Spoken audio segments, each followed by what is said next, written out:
All right, what's good? Drive time. Tuesday afternoon, 14 minutes past the hour of 2 o'clock.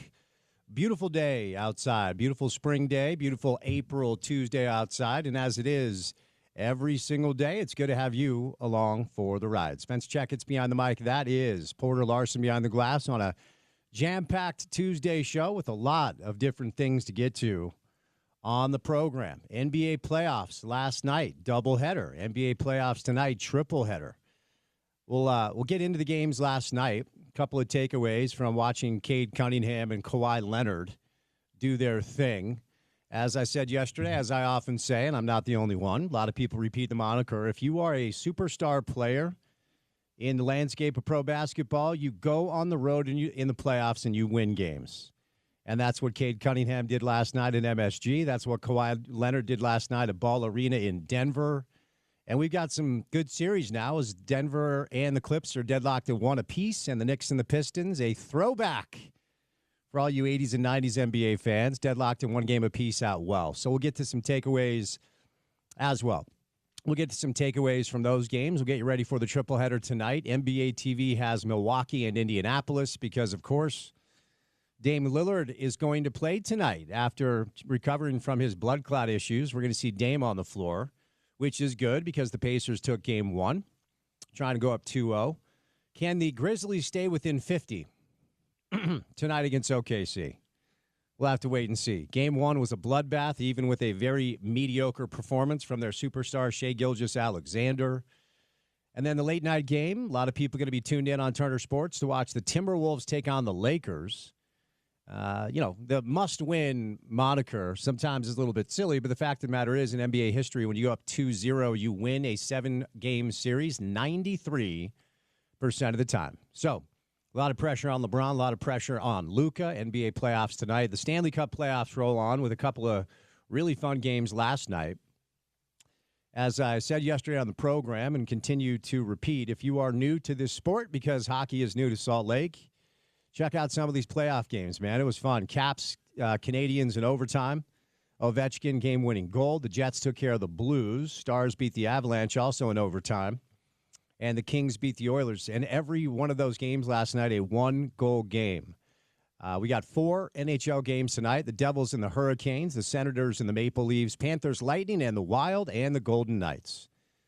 Bill Armstrong and Andre Tourigny giving their postseason media availability yesterday, discussing the rapid improvement of the second youngest team in the NHL, and that, of course, is the Utah Hockey Club.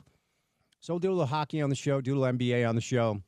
Transfer portal is open in college football and in college basketball. BYU fans and Utah fans are mad at each other online. So we'll give you the latest. I can't corroborate any of the rumors, tampering and such, whatever's going on out there. Breaking news, everybody's doing it because it's not against the rules.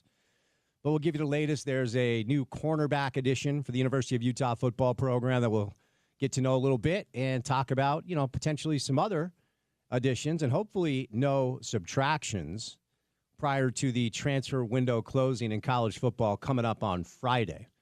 Alex Jensen, after the Dallas Mavericks loss last week, is now allocating his full time and energy to rebuilding Utah men's basketball.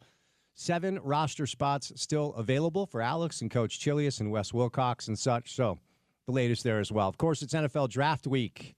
According to sources, got to love the sources, the Cleveland Browns and the New York Giants are fielding calls for the number 2 and the number 3 overall pick.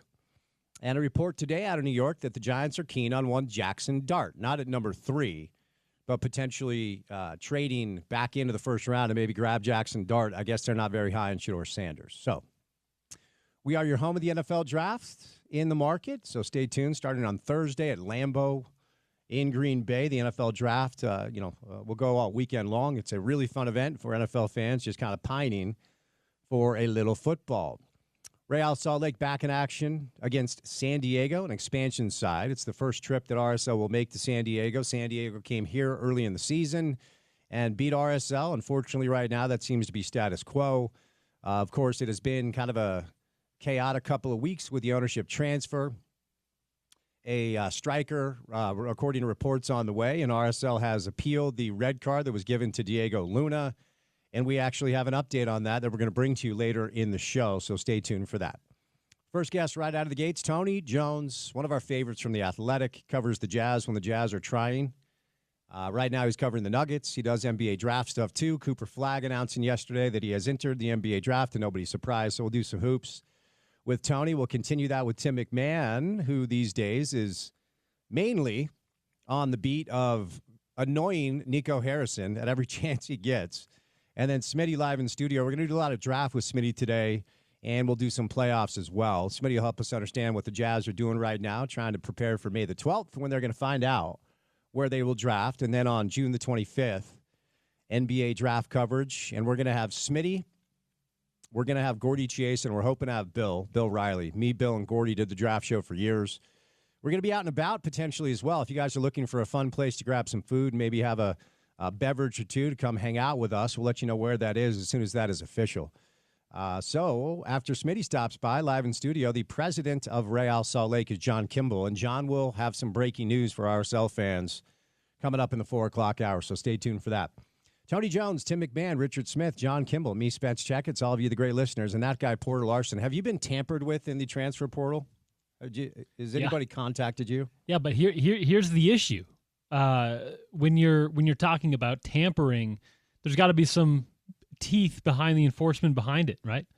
So until that's a thing, tampering's not really a thing. It's just recruiting. That's what we call it now until there's some teeth behind enforcement of rules, until there's some sort of guardrail. So I understand the frustration, but I'm not in the game of the finger pointing, the drama behind it, because that's just where we are with college football. You don't have to like it. It's kind of gross, the way that we've ended up here, but that is the reality until the powers that be tell us differently. Can I bring something really weird up to start the show? Absolutely. That's my favorite way to start the drive. So a little peek behind the curtain. A really odd thing has happened. I misplaced my headphones. You didn't come in and steal my headphones, did you? You're not wearing my headphones on that nappy head of hair of yours, are you? I did not. Are they right there? No, those aren't them. Those aren't them. And here's the weird thing. I never take them out of my backpack because they're expensive headphones, and I love them. Uh-huh. And so I took them when Sean and I were doing crosstalk. After we ended the crosstalk segment, I took out my headphones along with my notes and my computer and my reads and everything, and I thought I set them right here, and I have no idea where they are.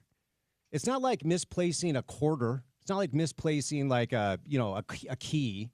I don't see them. Massive headphones, head case. So I'm using backup headphones. Nobody gives a rip, but it's kind of messing with my head because I have no idea where they went. It's one of those things when you're very repetitive in what you do. We do the same show every day at the same time. Those things can get to you. So yeah, I don't know, man. Good luck. And I am very repetitive with my day-to-day routine. It's almost actually like, what about Bob Scary? Baby steps, one step at a time. Like Richard Dreyfuss is calling me to walk me through my day. Hey, one day at a time. That's how you got to handle it. Yes, sir. Yes, sir. All right, a lot to do. Our first guest today, Tony Jones from The Athletic. But before we get to Tony, courtesy of our good friends, your good friends too at Prize Picks on a Tuesday afternoon. It's time now for your opening tip. Welcome to The Drive with Spence Checketts on Utah's #1 sports talk. Now into the studios of ESPN 700 to set the scene for the show. The opening tip of The Drive is brought to you by Prize Picks. Use the code ESPN 700 and run your game with Prize Picks. Cash in on the basketball playoffs with Prize Picks. Don't miss your last chance to add your favorite players from the court to your Prize Picks lineup, whether it's points, rebounds, or assists. Take your pick of more or less for a shot to win up to 1,000 times your cash today. Turn your playoff hot takes into tickets to basketball's championship series, starting with the play-in round, which, of course, is no longer. Every lineup you make on Prize Picks will enter you into the Take-Two ticket sweepstakes, which could get you and a +1 a VIP trip to the ship. So here's what you do. You download the Prize Picks app today, and you use the promo code ESPN700 to get $50 instantly after you play your first $5 lineup. That's promo code ESPN700 on Prize Picks. You get $50 instantly after you play that first $5 lineup. Prize Picks run your game all season long. All right, tonight, here are my Prize Picks picks for entertainment purposes only. John Morant, more than 19.5 points. Luka Doncic, more than 24.5 points. Rui Hachimura, more than 0.5 assists. Get a damn assist, Rui, please. Naz Reid more than 7.5 points, Anthony Edwards more than 19.5 points, and Austin Reeves more than 13.5 points. That is a six-pick power play, and you can win 4 times your cash if it works. All right, a couple of NBA playoff takeaways. It is just tried and true, man. Like when it comes to, and it's one of my favorite things about the playoffs because you learn about some of these young stars and whether or not they are ready for prime time because it's a different game. It's almost a different sport, playoff basketball is. And, when Donovan Mitchell kind of burst on the scene in the Jazz, I think it was 2017 when they beat OKC, and the Delta Center was as loud and raucous as I had heard and felt maybe since John and Carl in the late 90s. That was an unbelievable moment in time. And what Donovan showed during that series is that even as a very young player, he could carry a team as the primary offensive weapon to a win in the postseason, not just at home but on the road, right? And that was such an amazing signal and such an amazing sign that Dennis Lindsey and his staff had found this young star that we all hoped would be here for a long, long time. Now, I'm not doing the revisionist historian thing today to talk about whether or not it was the right thing to move on from that group. We've done that on the show a number of times. But when you have a young player that in a moment in time shows you on the road in the postseason, he is that guy, it can change the trajectory of your organization. And remember, last year, the Detroit Pistons were this year's Utah Jazz. They were the worst team in the NBA by a long shot, by 5 games. Now, they fell to 5 in the draft. So knock on wood, hopefully the Jazz don't fall all the way down to 5 because last year the Pistons, as the worst team in the NBA, had the worst possible lottery luck. Okay, so worst team in the NBA last year. Remember, Cade hurt himself, so didn't play last year. And Dennis Lindsey is part of that staff now. Trajan Langdon's kind of the primary decision maker. And they've done a really, really good job of building a solid team. But ultimately, without Cade, this is a team that probably is treading water still. And Cade Cunningham at the Garden last night showed the NBA that he is ready for big moments. He had 33 points. He had 12 boards, hit a bunch of big shots down the stretch. Tom Thibodeau, guy who I like, guy who I respect, for some reason, they did not blitz Cade until the fourth quarter. They were essentially relying on the defense of Josh Hart and OG Anunoby, one-on-one, and Mikal Bridges and spurts. All 3 of those guys can really guard, so I understand what Tom Thibodeau was doing. But Cade had it going so much, he had to get the basketball out of his hands. They didn't really try that until the fourth. It was some big shots from Dennis Schroeder down the stretch. And Karl Anthony Towns, as I've said for years, is a guy with tremendous intoxicating talent. But in moments like this, the history tells us more often than not he is a shrinking violet. He had 0 points in the second half and didn't take a shot in the fourth quarter. If it wasn't Jalen Brunson making miracles happen, the Knicks offense sputtered down the stretch, and Tom Thibodeau did not make a lot of adjustments and rolled with his starters, and they lost. And now it's 1-1 heading back to Detroit. And in a way, the same thing happened in Denver, but it was a reminder of who Kawhi Leonard, quite frankly, has always been as long as he's healthy. Now, the problem is the health has been such an issue with him that no matter what happens the rest of Kawhi's career, for me, I will always wonder what he could have been in this league if he just didn't have all these health issues, the knee issues, the surgeries and such. When Kawhi is healthy, we are all reminded that there was a moment in time. Now, LeBron James, he's no longer the best player in basketball now. But LeBron James probably had I'll call it a 15-year stretch where he was the best player in the league every single year. And more often than not, there was a Grand Canyon gap between LeBron and whoever was 2. And whoever was 2 typically was Kevin Durant. Quite frankly, that was probably the closest thing we had to somebody who was approaching LeBron's stratosphere, just simply from an individual talent standpoint. But for about 4 or 5 years, Kawhi was the guy. Kawhi was the guy that everybody said, okay, LeBron's 1, but if there's a 2, it's probably Kawhi Leonard. And is Kawhi actually showing people that he could approach LeBron's cul-de-sac? And never ultimately did because he couldn't stay healthy. But that was a show last night. And it was a reminder of exactly who this dude is when he is healthy. He scored 39 points on 19 shots. That is wild efficiency. It never happens. 4 of 7 from 3, hit all 5 of his free throws. And defensively, he isn't what he used to be, but he is still one of those guys that when he dials in, one of the best two-way players in the entire NBA. And I am really fascinated, and we're going to get Tony's take on this. Denver is very vulnerable in this series, and there's a lot on the line for that organization because they decided to move on from their head coach, Michael Malone, with like 2 weeks left in the season. And Josh Kroenke's whole thing, like, we need to play with joy again. Like, dude, you need to win basketball games. This stuff is hard. Winning the NBA is hard. And I am genuinely curious to see what happens with the Denver Nuggets in the offseason if they lose to the Clippers in round one, which at this point, I would probably pick them to lose. So tonight we have the Bucks and the Pacers. Dame Lillard is back in action after missing game one. We'll have the Grizzlies and the Thunder. Can the Grizzlies just kind of hang in there? Probably not. And then the T-Wolves and the Lakers, a big one from Crypto.com Arena, because if the Lakers lose, T-Wolves up 2-0. And as I referenced earlier, in NBA history, teams that are up 2-0 win a best-of-7 series 93% of the time. All right, we'll catch a quick break. More on this coming up with Tony Jones. Tim McMahon stops by, Richard Smith, John Kimball. We'll get back to the college football transfer portal that has people online with mental health issues throwing their feces at each other. So we'll get to that later on a Tuesday show. Keep it right here on ESPN 700.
Little known fact, since you're playing this track, my son, who you know, his name is Connor Checketts.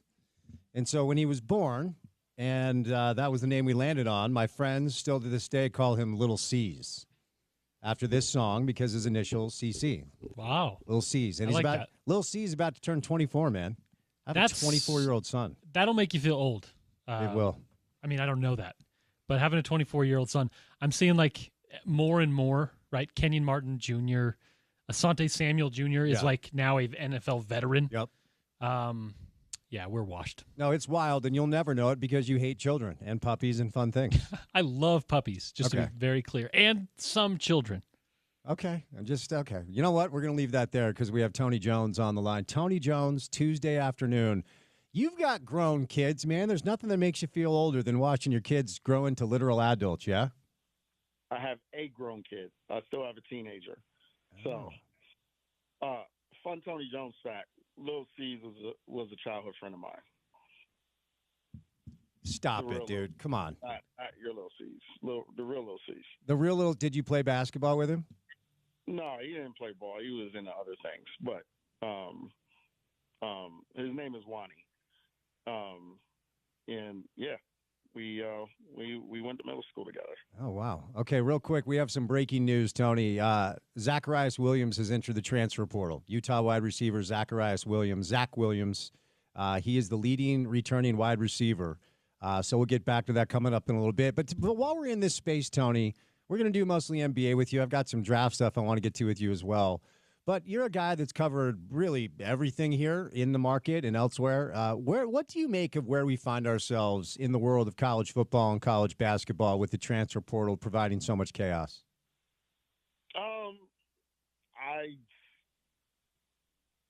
I'm always going to side with athletes, and considering how much money that schools make off of athletes. I mean, to me, if you're an athlete, get all you want. So, obviously with Nico and Tennessee, I mean, I thought that both parties were right there. I thought Nico was right to say, hey, I want $4 million. And I thought Tennessee was very correct in saying you're the seventh best quarterback in the Southeastern Conference. Kick rocks. So, it's I'm all for athletes getting paid. I'm all for athletes getting money. I think there needs to be some regulation. I think they need to develop rules similar to the NFL or the NBA, get a salary cap, get a CBA, things like that. It's going to be hard to do nationwide, but, I think that maybe every conference should figure something out in terms of some kind of regulation. But, I am all for 100% athletes getting paid at the college level, because when you turn 18, when you turn 16, you can work for money. And, when you turn 18, you can get a job. I remember being in college, basically trying to save my per diem. My per diem was $30 a day, and I would take my per diem and I would go to McDonald's and I would get 2 Big Macs, and I would save my per diem and pocket per diem. And those were hard days. I would go to the grocery store and I would buy a sack of potatoes, and I would, eat ramen noodles like they were going out of style because I could not work while I was playing college basketball. So, I'm just all for athletes getting money. We just got to figure out a way to regulate it a little bit. You can get into specifics if you'd like. If not, just generally speaking, but Utah basketball, the Dallas Mavericks lost to the Grizzlies last Friday, and we'll get to the playoffs in a moment, but that means Alex is now allocating his full time and attention. You were friends with Little C's when you were a kid. You played high school basketball with Randolph Chilius, so you are familiar with the staff, Wes Wilcox, and they've made some other additions. 7 roster spots left, Tony. What do you make of what Alex and his staff have done so far? I like the guys that they're bringing in. I hope I'm not, kind of giving away any kind of confidence there. But I I texted Chills a couple days ago, and I said, hey, the roster is going to look a lot different than what Utah fans are used to, and it's going to be a lot more athletic. It's going to be a lot more scrappy. They're trying to bring in dogs. So I think that the landscape of the roster is going to look different. And we'll see what the skill level of the roster is. But I think there's a certain direction that Alex and Chills and Wes are trying to go, and I think that it's a direction that's commensurate with competing in the conference like the Big 12.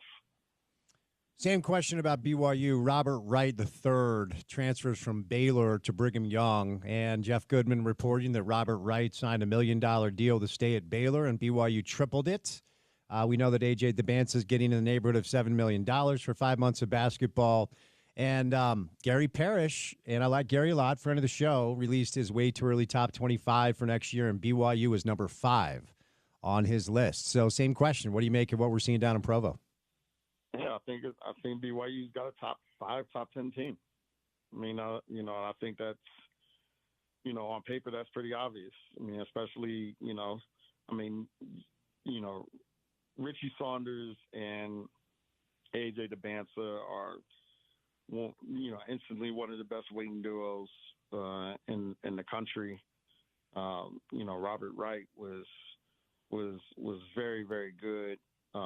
The thing about Robert Wright that I think is underrated is that he knows how to play with talent. So this is what I mean. His senior year of high school, he played at Mount Verde. He was the 5th starter on that team. The other 4 starters, Cooper Flagg, Derek Queen, Asa Newell, Liam McNeely. Those are 4 lottery picks this year. And Robert Wright was the 5th starter on that team, and he was distributing the ball to those guys. And his task was to keep those guys happy, which is not a small task. So he's coming in. He's got A.J. DeBanza. He's got Richie Saunders. He's got Keba Keita. I mean, he's got all these guys that need to rock and all these guys that need to stay happy.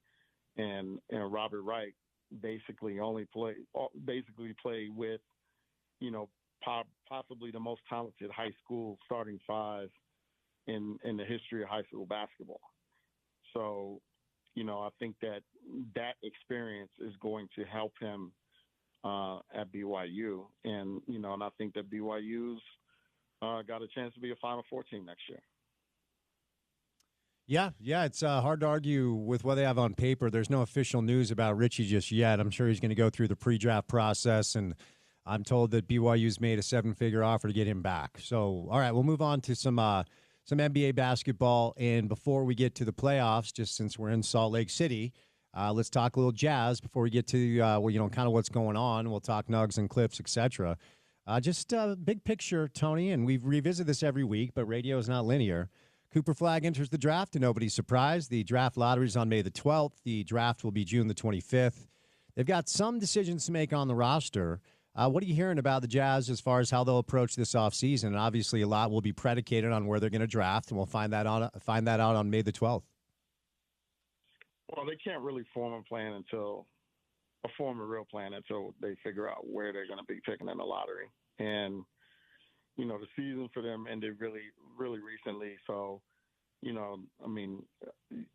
they've thought about some of this stuff, and there's some obvious stuff that could go on. But, I think that, if the Jazz get the number 1 pick in the draft, as opposed to if they get the number 3 pick in the draft, there's going to be a couple different ways that we can see the offseason go. So, I think that it's a little too early to try to hone in on what the Jazz are going to do. I think, the big thing right now is, waiting until May 12th and, seeing where the ping pong balls are and seeing where they slot in the lottery. All right, moving on. and let's go to the Garden. Let's go to MSG, where No, can we not? no, we have to, Tony. We have to. I know you don't want to, but look, ultimately. Did you see my tweet yesterday? Say again. Did you see my tweet from yesterday? I saw several of your tweets from yesterday. Which one specifically are you referring to? 5 first-round picks. You're talking, 6 total between Cat and Mikal Bridges. So, yeah, you're not wrong. But let me ask you this, okay? One of my favorite things about watching playoff basketball is watching a young star announce that he's ready for stuff like this. And star players in the NBA, they all do one thing. Well, they all do several things, but you've got to win in the playoffs on the road. And look, I love Tom Thibodeau. He has brought respectability back to the Garden and the Knicks, but they didn't blitz Cade until the fourth quarter. Now, you rely on a guy like OG, who's a great perimeter defender, and Mikal Bridges, Josh Hart too, but Cade had his way with everybody. And I just think they waited a little bit too long to blitz him. And by the time they did, it was too late. And yes, Dennis Schroeder hit a couple of big shots. Cat did not score in the second half of the fourth quarter. But where are you at with this series? And what are your thoughts on what Cade did at the Garden yesterday? Yeah, this series scared the heck out of me going in. And it scared the heck out of me a month ago when I realized that this could be the series. And it's everything that I was worried about is coming to fruition. I mean, Detroit is young, athletic, but they're young with veterans, which is a rare blend. And they're physical, and they don't give a rip about anybody. And, I covered Malik Beasley. Malik Beasley is too crazy to realize that he's playing on the road in the Garden, which means he has no fear, and he's going to go out and he's going to hit 6 threes because he just doesn't care. And I say that about Malik in a good way. It's a rough matchup, and Cade Cunningham's the best player on the floor. He's the best player on the floor in game 1. He's the best player on the floor in game 2. I think the Knicks are going to have some real choices that they have to make. They play a lot of guys that Cade has been able to hunt and force switches on and just go to work on. But the problem with blitzing Cade is that this is a well-constructed Detroit roster. I'm covering this Denver-LA series, and, they're forcing the ball out of Nikola Jokic's hands, the LA Clippers are, and the shooters in the corner are Christian Brown and Russell Westbrook. Go ahead, shoot away, beat us. You do the same thing with Cade Cunningham, and those shooters are Tobias Harris, Malik Beasley, Dennis Schroeder, Tim Hardaway Jr. A lot more of those shots are going to go in.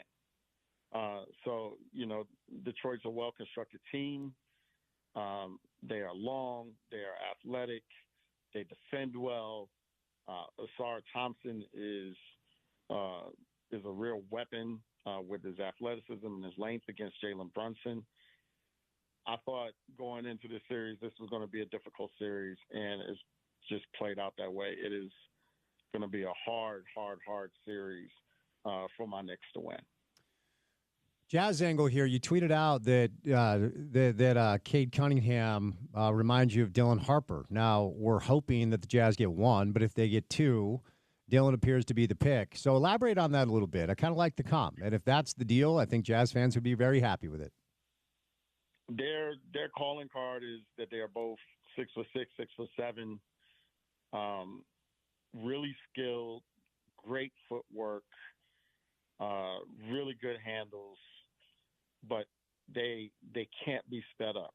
They play with a certain pace that you just can't get into, and you can't disrupt, and you can't bother, and that's a really rare skill to have.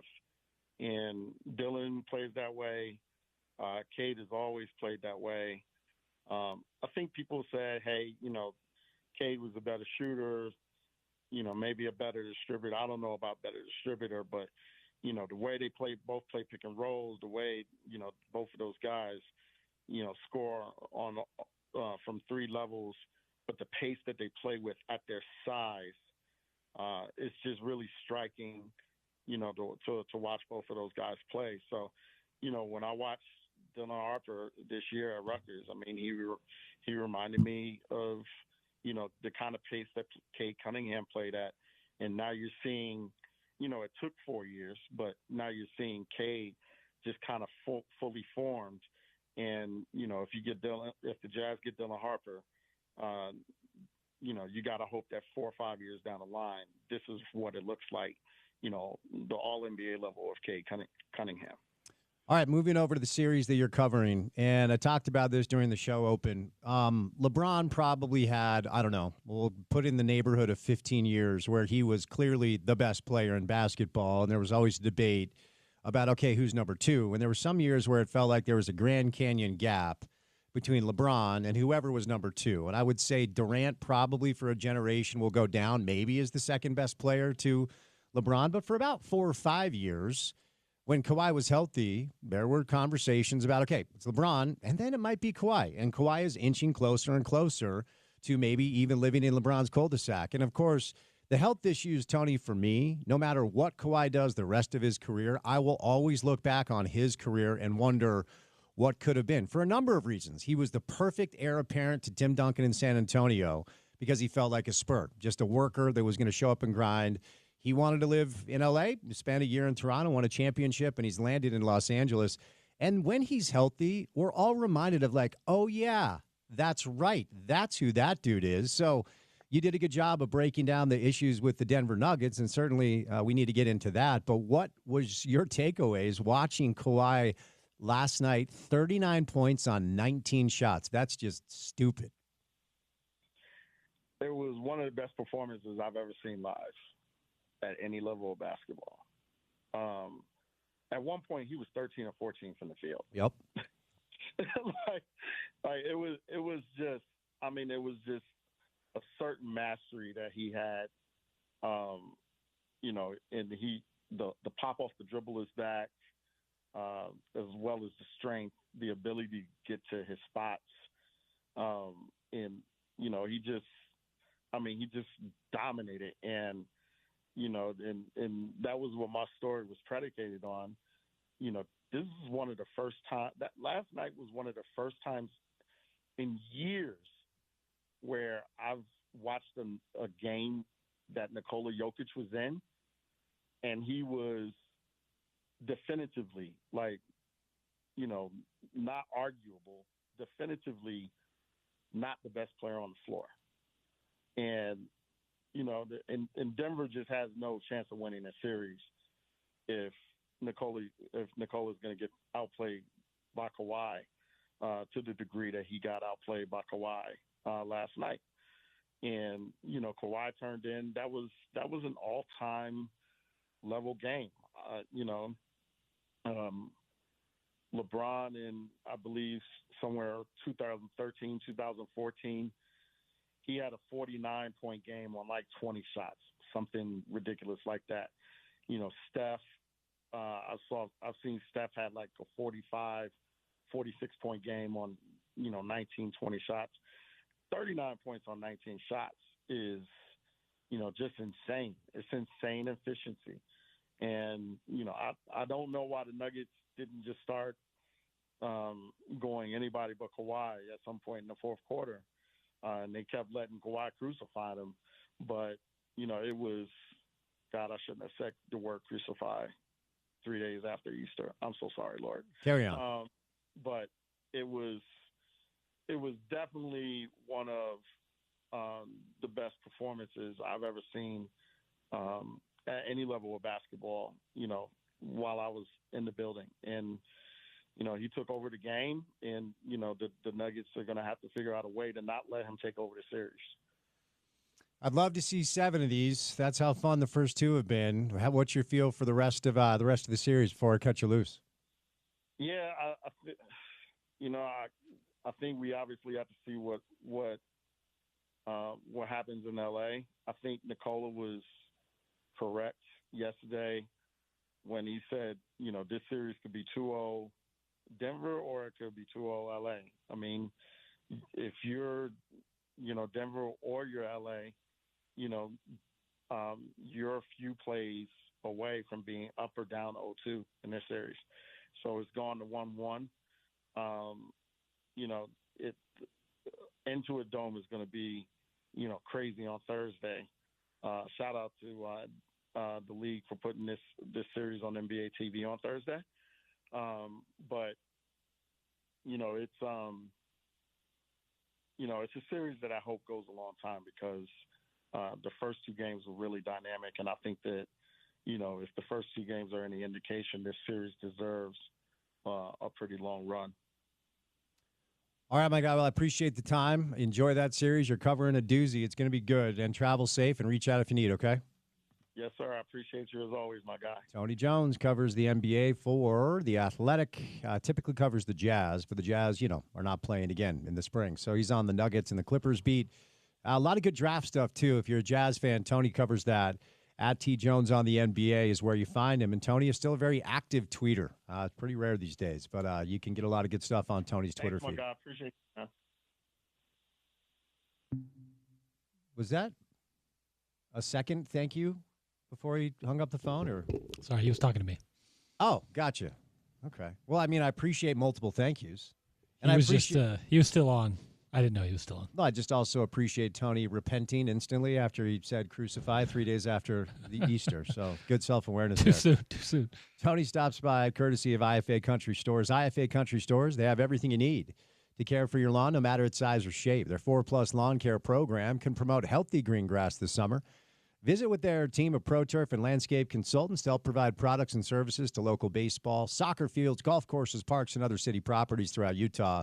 It's the same knowledge and care that they share with you about your yard, only online at IFA and online at IFA.coop. We got 1 hour in the book, so we've got 3 hours to go. Tim McMahon, Richard Smith.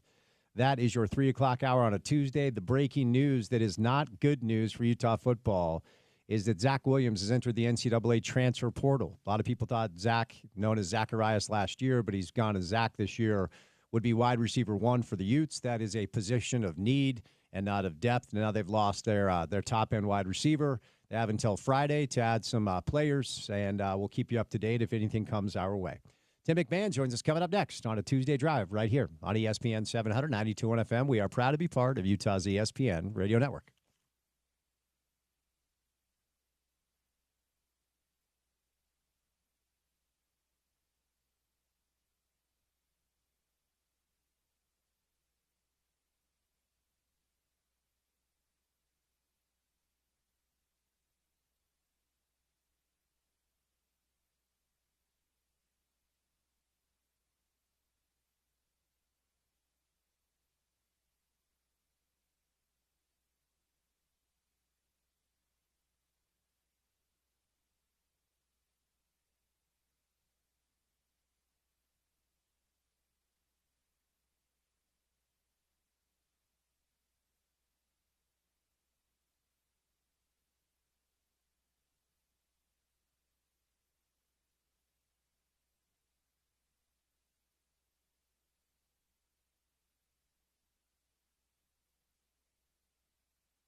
We got Smitty live in studio.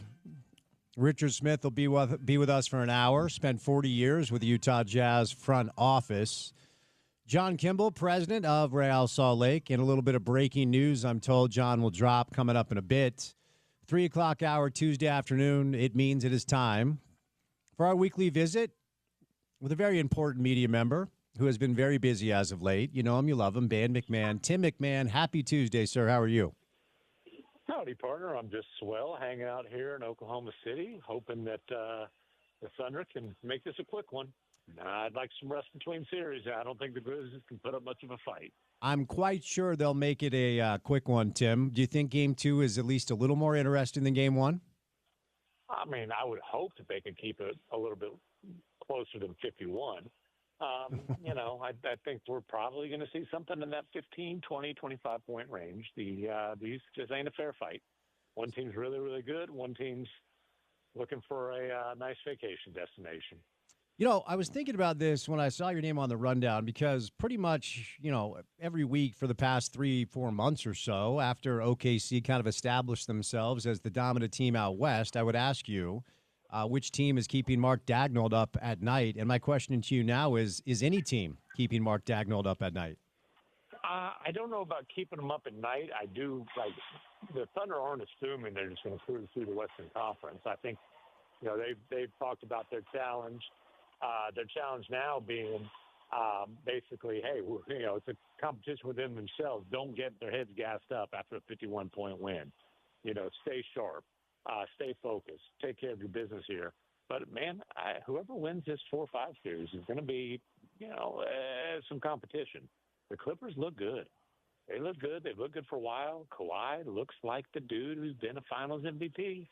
I mean, we'll see if he can stay healthy. But, man, that guy I saw last night was bouncy, was on fire.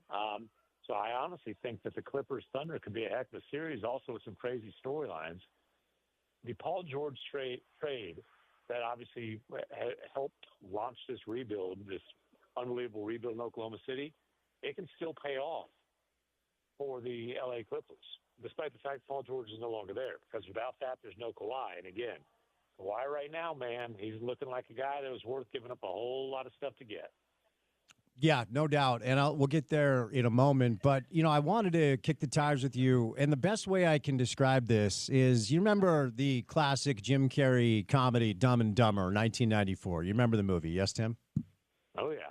You remember when Jim Carrey as Lloyd Christmas approaches Lauren Holly as Mary Swanson and gently puts his finger over her lips to tell her to stop talking? You remember that scene? I do. And every time you ask Nico Harrison a question, I just want to walk up to him and put my finger over his lips and say, buddy, that's enough. What, if anything, over the course of the past, little bit, as you have been, and some other media members down in Dallas as well, been able to get access to Nico and ask him these questions, what are your main takeaways about where we're at with a situation with the Dallas Mavericks that really feels like, I hate to use the term unprecedented, but I don't know that in my entire life around this league I've ever really experienced anything quite like this, because every day it seems like there's another thing that comes out, and it's like, who is running the show over there? What's this experience been like for you? Well, I mean, the simple fact is Nico Harrison has been running the show, and he's done, it's crazy. I had the story yesterday that kind of details just how haywire things have been behind the scenes, and just how some of the behind-the-scenes decisions that he made drove Dirk away from the franchise, created friction with Luka, and, played a role in their just medical catastrophe this season. The miracle here is that this team made the finals last year. This franchise made the finals with all the dysfunction. And it's a credit in large part to Luka Doncic's unbelievable talent, which makes it even more inexplicable that they decided to dump that guy months later when he absolutely was planning on spending his entire career in Dallas. And look, I know people say, hey, Nico, just shut up. Just shut up. Well, he did shut up for 2.5 months, and that didn't help either.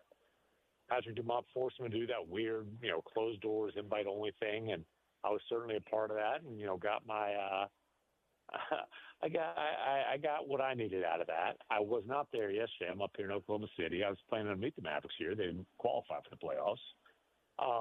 But yeah, yesterday, it's just weird having him do 2 media availabilities back to back when he really hasn't answered any of the questions. But, he thinks he's built a championship caliber team. It's all about, the injuries have prevented us from seeing that.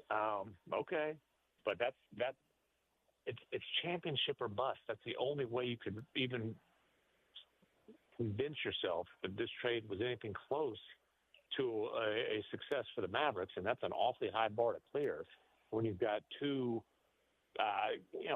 30-some-odd franchise cornerstones with very long medical histories, and one of those guys is recovering from a torn ACL right now. Unpack this Casey Smith story for me, Tim, that I just learned about based off of your reporting. I mean, it's just another one of these scenarios and situations that just makes you wonder if Nico is really the right guy to be doing any of this. I didn't know any of this until you reported it. Let's unpack this. Well, tell me you didn't read my book without telling me you didn't read my book. My goodness. That's a shot to the heart. We'll get there, Tim. We'll get there. It's actually, this stuff is in the final chapter. They didn't make the first print of the book, but you can get it with proof of purchase if you check my X account and find that link. So, long story short, Casey Smith, as respected as anybody in his field, longtime head athletic trainer for the Mavericks, also for Team USA, promoted to the executive ranks after 15 years, extraordinarily respected in his field. Also, one of Dirk Nowitzki's best friends, right? And so the cliff notes of the story that I printed yesterday on ESPN.com is it's a big, happy, everybody's excited. It's Dirk's Hall of Fame weekend, right? Casey Smith's there, Nico Harrison's there, a bunch of other people with the Mavericks there. They all fly up in the team plane, fly back. Casey's got to get out of town. Unfortunately, his mother was gravely ill. She was in the final weeks of her life. So he heads to his hometown in Ohio. Days after Dirk's Hall of Fame induction, which is in August, a couple months after typically NBA personnel moves are made because you give people the courtesy of being able to go to Summer League and look for the next job, Nico Harrison reaches out to Casey and says, hey, we've got to meet. Casey says, I'm with my gravely ill mother. I can't meet you in person. I'm in Ohio. Okay, let's Zoom. That's how one of the most respected and beloved figures over the last 2 decades of the Dallas Mavericks was fired. That's why Dirk's like, I don't want anything to do with this franchise. I'll be a Mavericks fan. I'm not involved in the franchise anymore. I'm out. I'm out on this. He took their longtime PR director, Scott Tomlin, another of Dirk's best friends, like Dirk, Casey, and Scooter were kind of like the three amigos, basically. Said, Scooter, come work with me. You're getting out of there. And, Luka, and the Dirk to Luka lineage, Luka didn't learn everything from Dirk, but he learned a lot of things. And one thing he learned is that, dude, put all of your trust in Casey. This is a dude you can trust. This is a dude who's always going to look out for your best interests. This is a good dude. And so, yeah, that created some friction with Luka. Now, you say, wait, they went to the finals last year. Well, there was also Jeremy Holsopple, their longtime strength coach. He was kind of able to be the point person between this quote-unquote body team that Luka put together and the Mavericks. Well, guess who also got fired? Not in 2023, but days after the finals run. Jeremy Holsopple, Casey Spangler, Emmanuel Therabos. These are all people that were really close to Luka. So no shock. There's all kinds of friction with Luka. And then, by the way, the Mavericks can barely put 8 guys on the floor for big chunks of the season. The replacements for the head of their health and performance group and their head strength coach, who, by the way, doesn't even have the required certifications to be in that role, they're at each other's throat the whole year. Somehow Derek Lively II goes through a full return to play workout. They're like, maybe we should get a CT scan. Oh, that sprained ankle, there's actually a stress fracture in it. I mean, dude, the level of incompetence in the Mavericks health and performance group this year is staggering. And so you drive away the best player in franchise history, the legend. You create all kinds of friction before you decide to dump his successor, the most talented player in franchise history, the guy who just led you to the finals a few months ago. And you've got a medical crisis on your hands all season long. Yeah, I would say Nico Harrison has done one hell of a job creating a mess. Yeah, it just every day it feels like there's something else is coming down. Last thing here, it appears that you have redeemed yourself with Mavericks fans who at some point wanted to run you out of town. Is that accurate? I mean, listen, whatever. Honestly, the simple fact of the matter is this: I haven't changed. I do my job the same way. Sure. I am direct. I am aggressive. My loyalty is not to Mavericks fans. It's, when I cover the Jazz, it's not to Jazz fans. It's not to my sources. It's not to anybody. It's to the truth. It's to getting to the bottom of stories. And by the way, I think it's not just like swinging a sledgehammer. Like, trust me, I've heard a lot about, for example, the brilliance of Luka Doncic on the floor. Like the brilliance when I was covering the Jazz a lot. The development, the emergence of Rudy Gobert as a dominant defensive force, historically dominant defensive force. I'm at OKC. I'm going to be right about OKC's defense. I'm going to be right about how awesome Shai Gilgeous-Alexander is. But when things go haywire, it's my job to get to the bottom of it. And it's not my job to, even with the very best players in the league. John Morant is here, for example. I've written a lot of stuff on him. I've written about how awesome he is, and I've written about how messy it is off the floor, or certainly has been. And so I don't make the messes, but it's my job to figure out what happened, and it's not my job to clean them. It's my job to point them out and figure out just how messes were made when there are messes that are made. If Cooper Flagg is a Jazzman next year, are we going to see you at juniors a couple of times as opposed to zero that we saw you this year? Well, yes, certainly. I would say that Cooper Flagg, I can assure you of this, Cooper Flagg will be getting coverage from ESPN during his rookie year in the NBA. And if he ends up in Utah, I would certainly assume that I will be a large part of that coverage, probably the point man on that coverage. And you can absolutely find me at juniors, Red Rocks, Squatters. Man, I miss my spots. There's a chance I'll make it out for Salt Lake City Summer League. Hey, man, I don't mind me some Salt Lake City stuff. All right. We'd love to see you. By the way, did you need me to voice the audiobook for you? Did you need me to do that for you? Listen, brother, it would have been better than this British dude that ended up doing it and was mispronouncing names like Gobert. Oh, no. Holy moly. Oh, dude, no. Don't get me started. All right. I think they've made the corrections. I've had some issues. I've had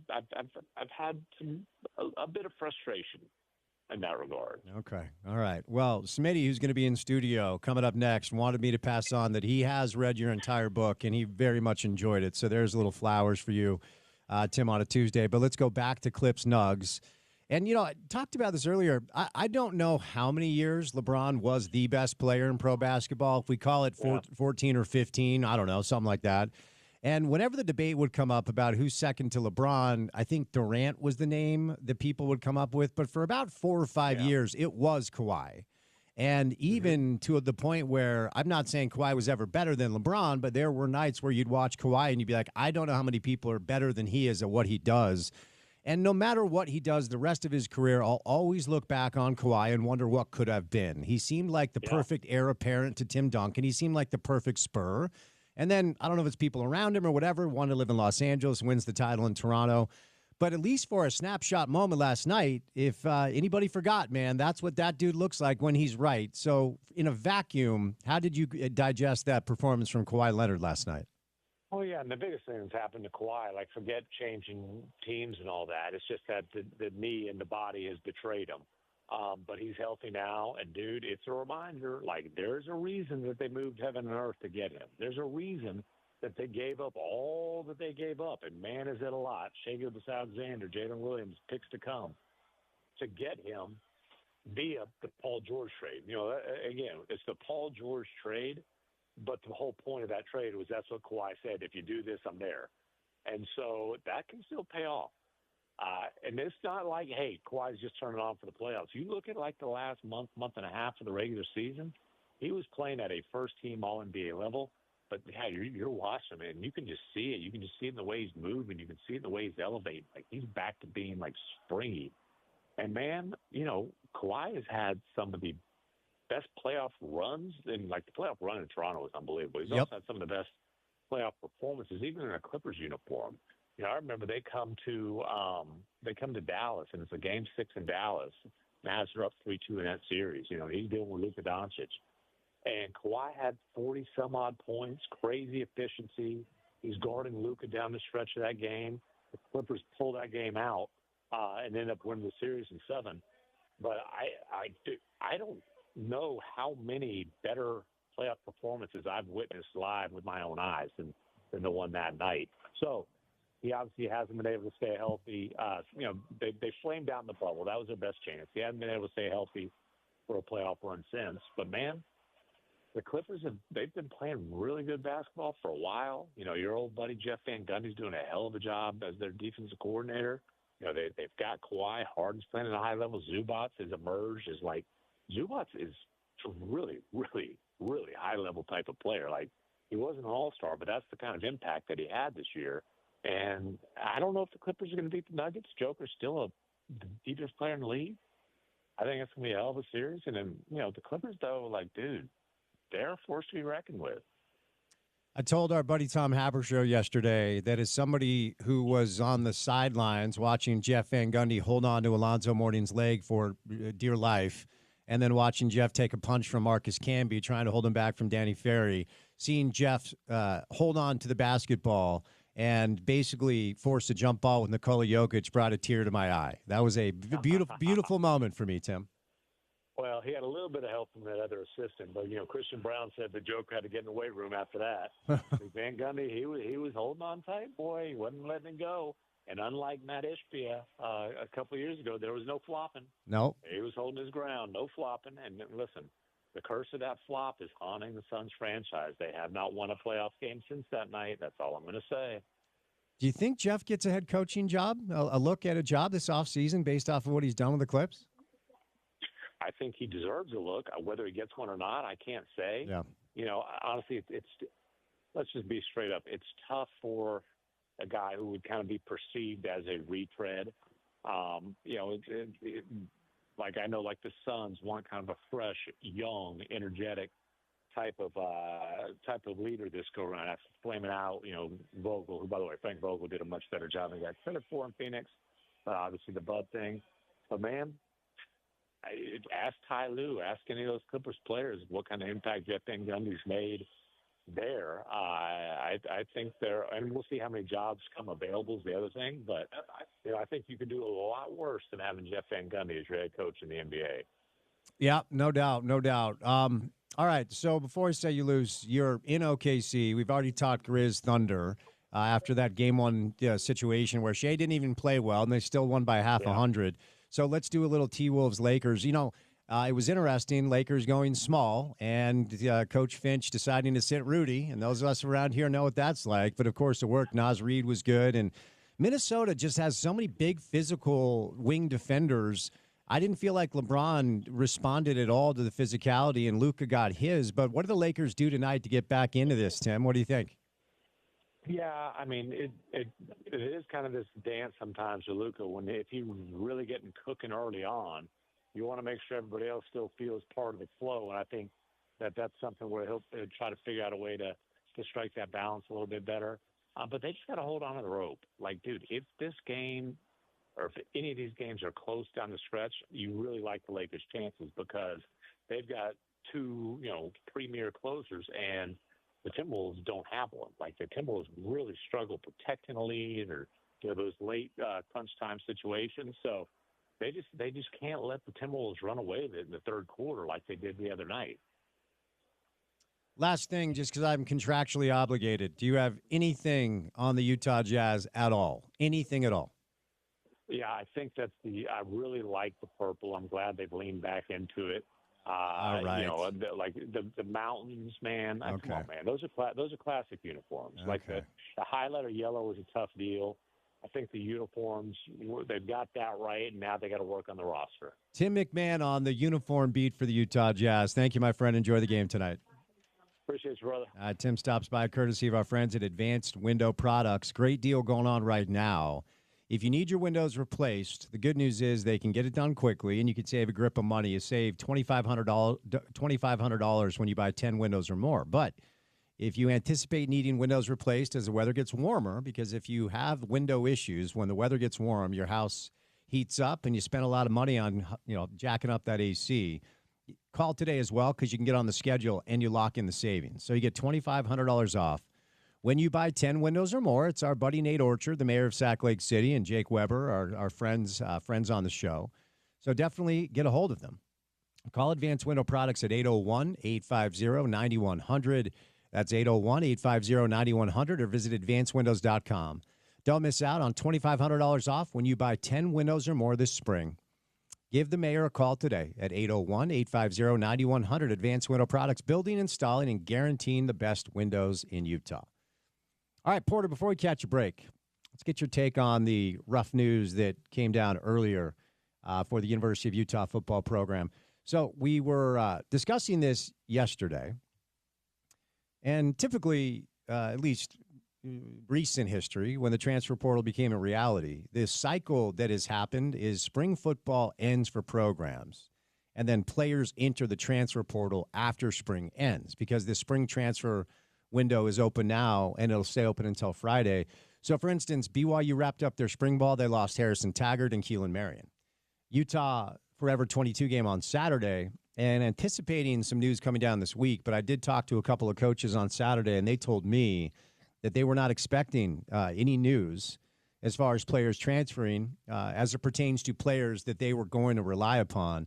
Well, Coach Witt himself has talked a lot about the wide receiver group and how, they're trying to figure out what it's going to look like. Do they have depth? Do they have top-end talent?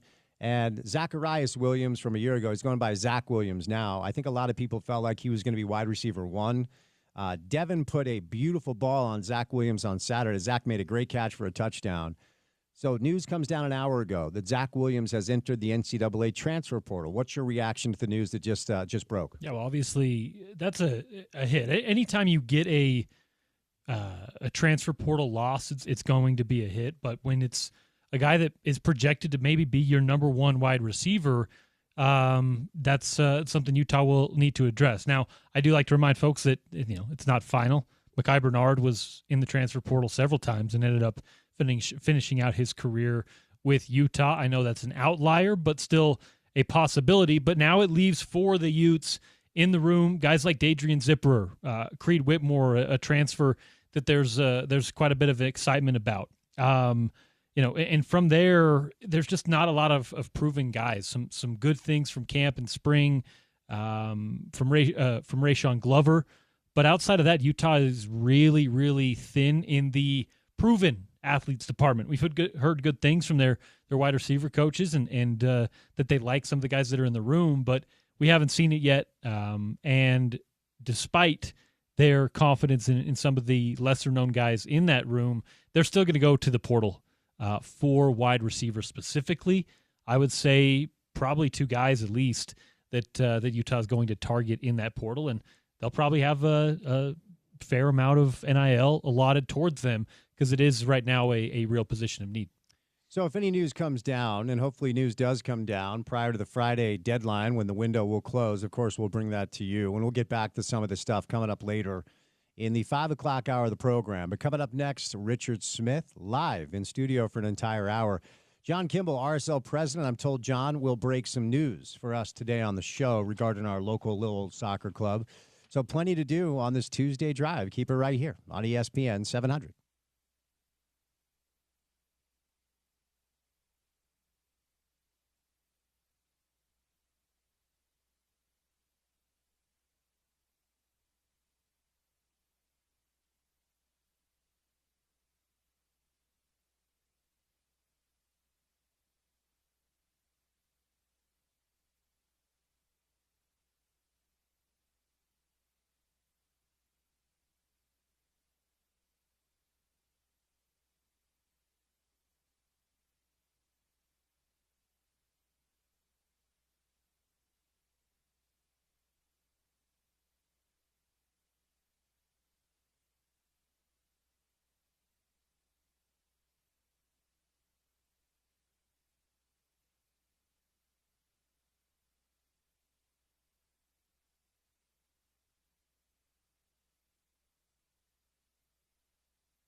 All right, we'll get back to the breaking news regarding the Utah football program that Zacharias from a year ago. He now goes by Zach Williams. He has entered the NCAA transfer portal. A lot of people assume that Zach would be wide receiver 1 for the Utes, a positional group that is now badly in need of additions prior to the transfer portal closing coming up on Friday. But we'll get back to that coming up in a bit. Richard Smith, though, is now live in studio for the next hour. Smitty, happy Tuesday, sir. How are you? Spence, thank you. Happy Tuesday to you. Did you mention earlier anything about me being in the portal? Because I'm also is that official? I'm also in the portal. Are you being tampered with? I don't know if that's been let out or not. But I can't go on with what I'm doing now and accept the situation I've got. I gotta go in and I've got to find out something else that's gonna work for me. I need more money. I need more something. Well, we wish you the best of luck. Well, Smitty. thanks a lot. Thank you. It's a tough road to hoe. I know it's difficult. This is a weird time in college athletics, isn't it? This is Spence. I couldn't tell you. I mean, it's kind of, for me in my mind, it falls in a little bit similar category as the demise of the Pac-12, which is 5 years ago. Someone would say that to you. You'd go, "What are you talking about? Yeah, no the chance. Pac-12 isn't going. Right. What? Yeah. I mean, it's a foundation of college sports, And one guy got a little greedy and something, and a few other people misread the landscape, and all of a sudden the thing falls apart. And here we are now in college athletics in general with this with the NIL stuff, which I support to a certain degree.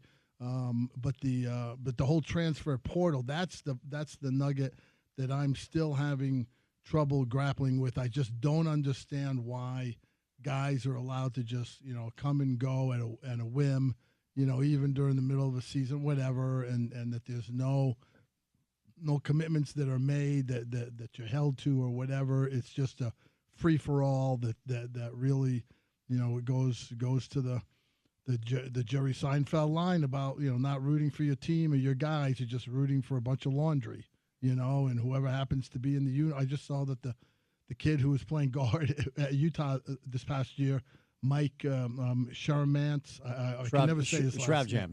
Yeah, I can never say his last name, and that's my bad. But he now is going to go to South Carolina. So now this is his 4th school in 4 years. Yep.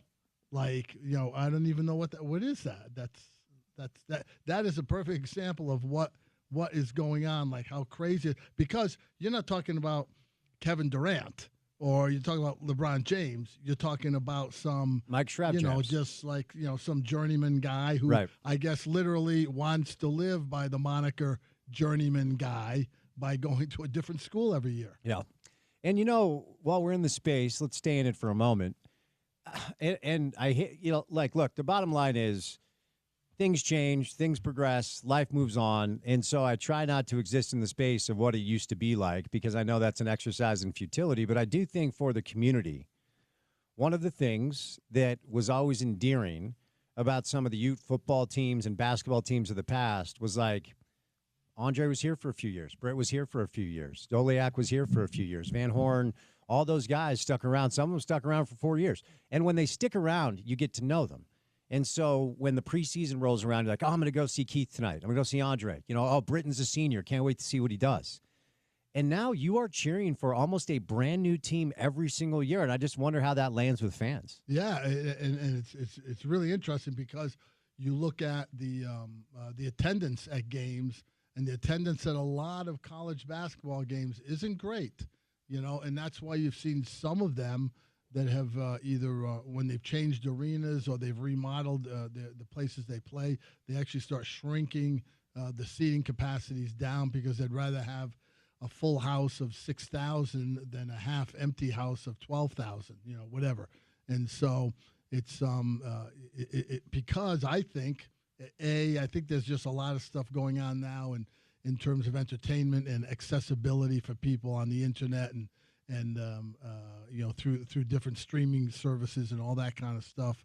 But I think also there's some element that, you're not as connected to your team just because you don't know who these guys are. You literally need a program when you walk in the door to figure out, who your starting point guard is tonight and that kind of stuff, and it just doesn't, unless you're doing something, like BYU basketball has been able to do the last year plus with Kevin Young and really, stoke the fires with some big name recruits and getting guys like that in. It's hard to get any traction and to get going unless you can put something together where you do like Rick Pitino did at St. John's and re-energize that base, and all of a sudden you get guys in and boom, they're 21-2 and everybody's going, okay, all right, and unless you do something like that, it's really hard, I think, to get any traction with your fan base. So, and from a coaching standpoint, I mean, in the pros, you're going to lose players via free agency. You're going to lose players via trade, or you draft some guys that didn't work out. But it's impossible to build a team year over year when you literally have nobody coming back. Like Scott Drew has 0 players. Baylor lost everybody. But I did want to kick the tires now that we kind of have a feel for the bulk of Alex's staff. Alex Jensen, the Mavs lose to the Grizz last Friday, and so Alex now has his full-time and energy allocated to his job as the Utah men's basketball coach. So Coach Chilius, who we've talked about, Eric Daniels, Donnie's kid, is on the staff. Martin Schiller, who you worked with, and then Rico Sylvester was named director of ops as well. So I don't know how many other additions Alex is going to make. He's on record saying he doesn't want to have one of these crazy 8 coaches on the front row, 8 coaches on the second row, 4 on the third, whatever it is. 7 roster spots available. We just don't know much about the roster right now, so it's hard to analyze the team. But from a staff standpoint, a lot of these guys. What do you think of the way Alex is handling it? Well, what he's been able to do, Spence, is set up at least his staff, and from the recruiting part of it, being able to get guys who are well-versed in each of the different areas. And by that, I mean, you're talking about high school recruiting, so you're talking about Eric Daniels, who's on the staff, who's been on the staff of a couple of other in-state schools, Weber State, Utah State, Utah Valley. He's got the pulse of the in-state kids, the AAU programs, the high school teams in the state. So he's got that covered. You've got Rafael Chilius, who's a big-time recruiter nationwide. So he has all the contacts on the grassroots level through the AAU, through the EYBL, the Nike, Adidas programs around the country. So he knows all of those guys, so he can tap into his resources there. And then you've got Martin Schiller, who's on the staff, who's from Germany, as spent several years coaching the Jazz G League team here in Salt Lake, but otherwise much of his coaching career has been over in Europe. And so he knows the landscape of the European youth academies, which are very strong. That's where Luka Doncic and Nikola Jokic, Ivica Zubac, all those guys went through different youth academies over in Europe. And Martin has the pulse on the guys who are over there who might have an interest in coming and playing at the NCAA level when they get out of that youth academy program, which typically is for kids basically high school age, 14 to 18-year-olds. So they've got all of those layers covered from the recruiting and outreach basis. So now it's a matter of those guys being able to tap into those areas and see what they can come up with in terms of formulating a team for the Utes. So we'll save our second segment to do playoffs, the games that have been played, and we'll preview some of the games that are going on tonight and this week. But for our Jazz fan listeners out there, this time of year, third straight spring where no playoff basketball is in Salt Lake, which is always a bummer because it's one of my favorite things to have the playoffs here. It's fun. I mean, if nothing else, it's just really fun. And that building is great when the playoffs are here, and it's been a while since the playoffs have been in Utah. Hopefully the drought isn't taking too long. But when the playoffs aren't your reality, what are the meetings? What are the boxes that need to be checked? Did I make you laugh? Did I tell a joke? No. You're saying that. I'm smiling because I'm reflecting just for myself. This weekend, I was in my house. I was in the front room. In fact, I was finishing up the Tim McMahon book. Very nice. And it was sunny out. It was bright, and I look at the clock, and it's like 7:30 in the evening, early evening, and I think to myself, well, it's still light out at 7:30. Wow, it's I don't know why it seems like it's lighter. Out later in April, whatever. And I was thinking about that for whatever reason, and then it dawned on me that this time of year, I've been so used to in my life never being outside or seeing the sun during April or into May, because I was always either in a film room or a draft meeting or a playoff meeting or on the road traveling and with the team or whatever. So I never got to be able to sit in my front room and read a book and go, oh, it's light out early evening. Wow, that's interesting. Yeah, well, that's I mean, you were a part of an organization that more often than not was involved in spring basketball, and I've always loved the spring because I love spring basketball. And some of my fondest memories are being at the Delta Center or the Garden or whatever for playoff basketball come spring.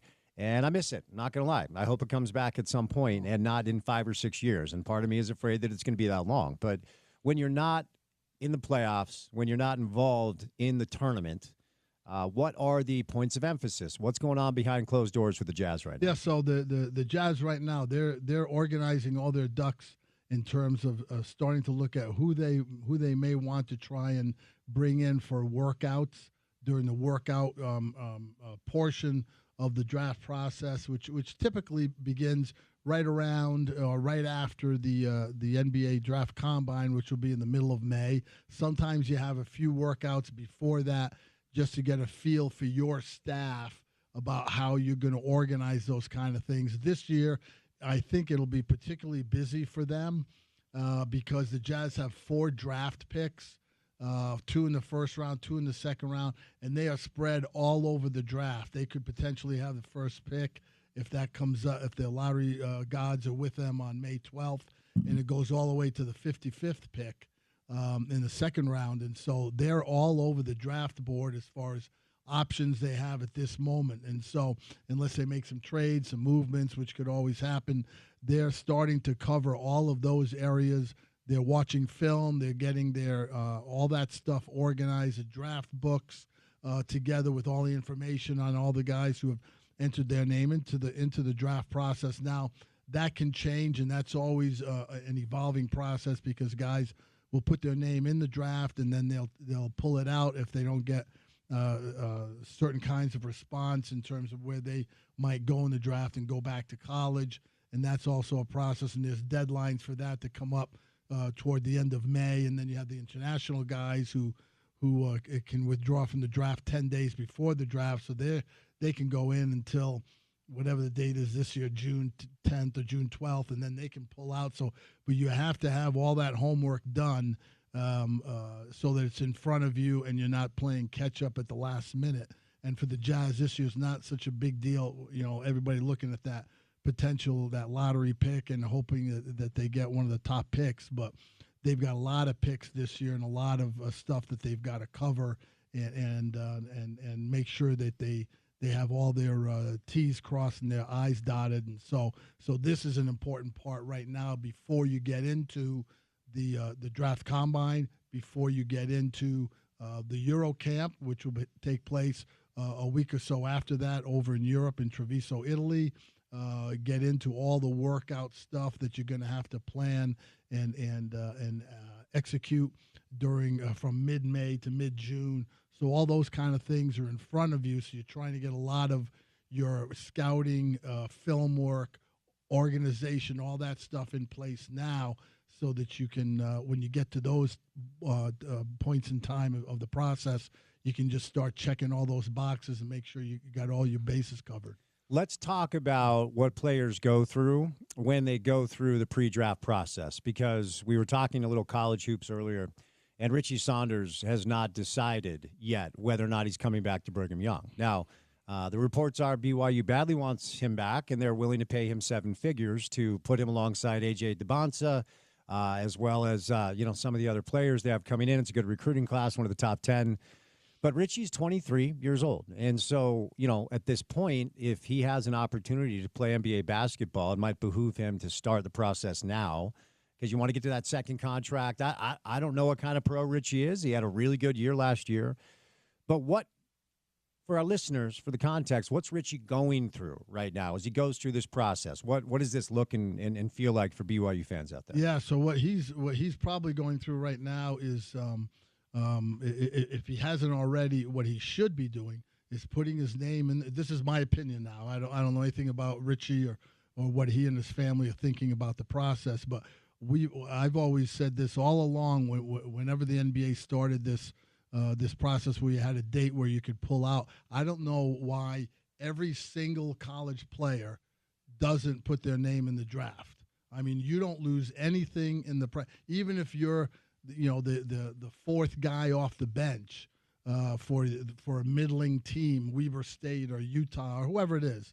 You should put your name in the draft because maybe there's a team that wants to take a look at you. So if you put your name in, then Spence, you could get invited to workouts. And a lot of teams need guys, what we call filler guys to do workouts when they're bringing in, like, say, a couple of big boys, and all of a sudden they need another guy for the workout 2 days from now, and because a guy dropped out. So they call a kid from Weber or they call a kid from Utah Valley or whoever it is, whose eligibility might be up or who might have put their name in, and you bring them in for a workout. So maybe they do something and they catch an eye of somebody, but at the very least, you get some feedback from the NBA personnel people who can tell you, hey, we like this about your game. We think this is a shortcoming. We think this is something you need to work on. And so if you're a Richie Saunders, I would think that if I was advising him, I would say, you should be putting your name in. You should go through that process. You should probably get, a number of workouts, 4, 5, 6, 8 workouts with NBA teams. Get feedback from them. Hey, this is what we like about your game. This is what we think you need to improve on. This is what you need to do. And also get feedback from them about what they think his situation is relative to his age and what his role would be in an NBA program. Then he can look at all that information and he can make a decision the day before you have to make the college decision about whether you're coming back or not. And he can look at that and go, well, I'm encouraged by what the NBA teams are telling me, and I think I want to go for this. Or the NBA teams are telling me I need to work on A, B, and C, and this is really important to me. And if I can figure out how to improve those areas they're telling me about, then maybe that improves my draft stock for next year, and I can come back to BYU. And in the past, Spence, if this was 5 years ago, 8 years ago, if you're Richie Saunders, you're making a decision about, do I want to try and get to the NBA where I can make some money, whatever that's going to be, even if I'm a fringe guy or something like that, because all I got going on in college is my scholarship and my room and board or whatever. Now it's a different story. Yep. Do I get drafted in the NBA? Am I going to be a late second-round fringe guy who might make the team, might not? Or do I go take what they're telling me as feedback, go back to college for another year, get my NIL money, which is very nice at the moment, and I can do that, work on the stuff they're telling me about with my coaching staff at college, and then reposition myself for a year from now. So those are the things that he'll be going through and processing with his family to see what makes sense for him. Richie is not on any of the mock drafts that I've seen, including second round mock drafts. And I know mock drafts are somewhat silly. They're somewhat silly. Whoever's doing it, they're missing it. So do you think? Oh yeah, no. I love him. I'm not saying he's going to be a star or anything. Yeah, but he's an NBA guy. Okay. If Sam Merrill's an NBA guy, okay, and Sam Merrill is playing a rotational piece on one of the best teams in the NBA, yeah, and he's had to work at it. He's been cut from several teams. He's been in and out, but he's worked at it, and he's put himself in a very good position, right, with a winning team, and has a role with that team. Richie Saunders, to me, is an active guy. He's a fearless guy. He works hard. One of the things I noticed, especially in the NCAA tournament, that I hadn't seen. I'd seen some of, but it didn't stand out to me as much during his regular season games until the tournament. But he can get in the lane and he can finish a la Carlos Boozer with either hand in traffic and do so efficiently. And he doesn't mind getting hit and taking a lick. And then he's a very good free throw shooter.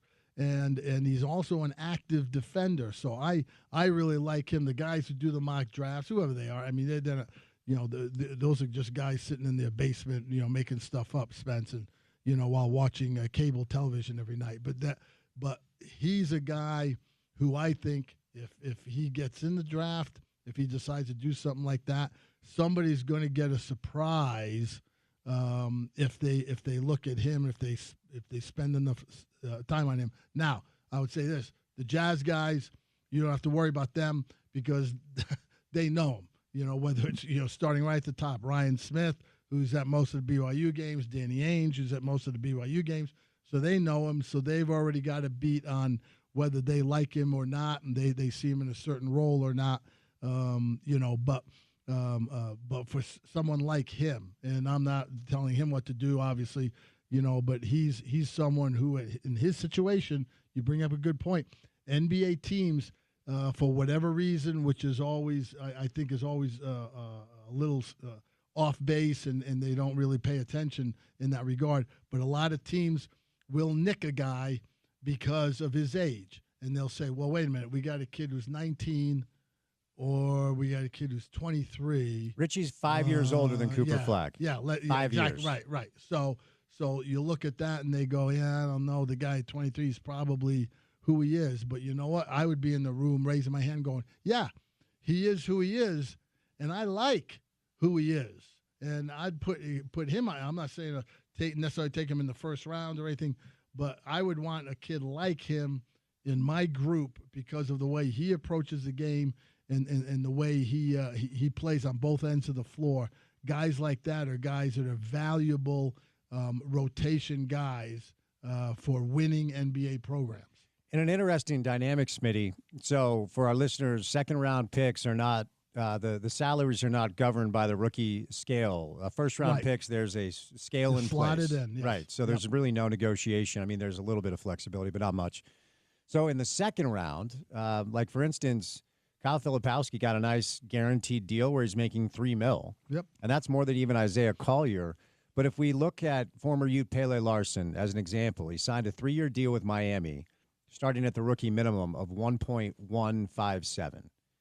And if Richie's getting a 7-figure offer from BYU, you balance that out, right? To your point, 8 years ago, it's like, wait, I can go make $1.1 million. I'm leaving. But if you can make that in college, if Richie's feedback is that you're late second rounder undrafted, the money that BYU's offering might be enough to get him back on campus. It's wild to think about. Yeah, and also what happens, Spence, in that process is if you find and again, I'm just using Richie as a hypothetical example, but guys like him over the years, if they find themselves in that kind of a position, they may have a team who says to him, hey, look, you stay in the draft. If you're still there at 42, whatever the number is, we will take you at that number. So they talk to their agent and they say, hey, we'll guarantee that he doesn't go undrafted because if he gets to 42, then we'll take him because we like him that much. So the kid then has an idea, okay, well, I may not be drafted before then, but these guys have told me they'll take me at a certain spot. And so now you have that to put into the equation of what makes sense for you and in discussion with your family about what you should do going forward. That can sometimes play into. So sometimes you'll see a guy in a draft, Spence, just like this. You'll say, a guy is entered the draft. You go, boy, that guy's not on any mock drafts. What's that guy doing, staying in the draft or whatever? More often than not, it's because he's talked to somebody who said, hey, you stay in, and if you're still there, we're going to take you. Who did that happen to last year? Oh, a young kid from USC named Bronny James, who's, nobody was going to draft. And it's my opinion that the Lakers told him, hey, you go in a draft, nobody will draft you. When we get to 55, we'll take you and we'll put you on the G League team and let you develop, and we go from there. So, all those kinds of things happen, machinations behind the scene that are always interesting to flesh out after they occur to find out what exactly was going on. One more thing here, because we're just using the local examples that are actually real. So Yegor Demon is the only other local player who has declared for the draft that actually is making appearances on mock drafts. I know you don't like them, but it's what we have at our disposal, unless you want to give us a draft board of an actual NBA team, and we can use that. But the latest Gavoni draft from ESPN.com has Jaeger going 12 to Chicago. So late lottery. Is that, generally speaking, the area where you expect to hear his name called? Yeah, I think a lot of people like Igor. A lot of people have known him from when he was playing with the youth team in Real Madrid, which is the same program that Luka Doncic came through. He will teams like him for what they think he can become in time. He had an uneven season at BYU. I like some of the stuff he did. I always thought he played in most of the time in second gear. I always wanted to see him burst out and really take over games, which I thought he could do at the collegiate level with his ball handling and his court sense and his vision. He had a nice season, not a great season, but he'll stay in the draft because this was always his plan, and somebody's going to take him in that 8 to 15 area on the basis of, like the Jazz did, 10 years ago, whenever it was, with Dante Exum, a big point guard, a guy who has a skill level. You hope that he can mature into being something, that will help your team down the road. And so I don't expect him to fall much past the mid-teens before somebody grabs him. All right, we'll catch a break. We'll do some playoffs coming up. But, Smitty, I'm going to put you on the spot. While I do this read, I want you to think of a Jazz trivia question. Okay, so you got about 30 seconds, and then we're going to get your question. But Smitty stops by today courtesy of our friends at IFA Country Stores. IFA Country Stores, they have everything you need to care for your lawn. No matter its size or shape, their 4+ lawn care program can promote healthy green grass this summer. Visit with their team of Pro Turf and landscape consultants that help provide products and services to local baseball and soccer fields, golf courses, parks, and other city properties throughout Utah. It's the same knowledge and care that they share with you about your yard, only at IFA and online at ifa.coop. All right, time now to give away some golf. It is the ESPN Festival of Tees, powered by the Utah Golf Association. Each day of spring, ESPN 700 is giving away rounds of golf from the best courses in the state. Listen to the Down and Dirty with Scott Mitchell, the Sean O'Connell Show, and this little program, The Drive with Spence Checketts, from 2 to 6 for your chance to win each day from ESPN 700 and the Utah Golf Association. Details can be found at ESPN700sports.com. Today, we are sending you to Stonebridge Golf Course on the house. So text in. The number is 877-353-0700. Smitty, do you have a trivia question to ask our listeners today? I do. What do we got? How about this? How about the two influential contributing Jazz players in the past who were drafted by the Jazz? Both were drafted number 47. So, in other words, in the middle of the second round, I know one. Became prominent Jazz contributing players during their stays with the Utah Jazz. Two guys both drafted in the same spot in the middle of the second round, drafted number 47 by the Jazz. Who were they? 877-353-0700. First listener that texts in the correct answer to Smitty's trivia question is going to play golf at Stonebridge on the house. We got 2 hours down. We have 2 hours to go. The rest of the program looks like this. We're going to break down some playoff basketball, maybe get a Cooper Flag thought from Smitty coming up. John Kimball, the president of Real Salt Lake, I'm told John is going to break some news on the show today. That'll come your way at about 4:30. Then we'll get back to some of the college football storylines, namely Zachariah Williams is now in the transfer portal. Zach Williams this year, Zachariah last year. So he was thought to be wide receiver 1 for the Utes this year, and looks like he's going to find another place to play. We'll get to that coming up in just a little bit, but more with Smitty coming up on the other side right here on The Drive with Spence Checketts on ESPN 700, 92.1 FM. We are proud to be part of Utah's ESPN radio network.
Richard Smith live in studio for another big segment.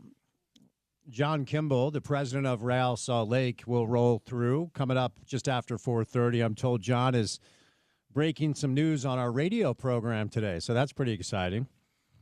We'll get back to the breaking news from earlier. Unfortunate news for Utah football that Zacharias Williams, known as Zach Williams this year, has entered the NCAA transfer portal. Most people expected Zach Williams to be wide receiver 1 for the Utes, and it looks like he's going to find a different place to play. As Porter pointed out earlier, there's still the opportunity of him coming back to Utah like Mekhi Bernard did a year ago. So keep you up to date there. All right, Smitty.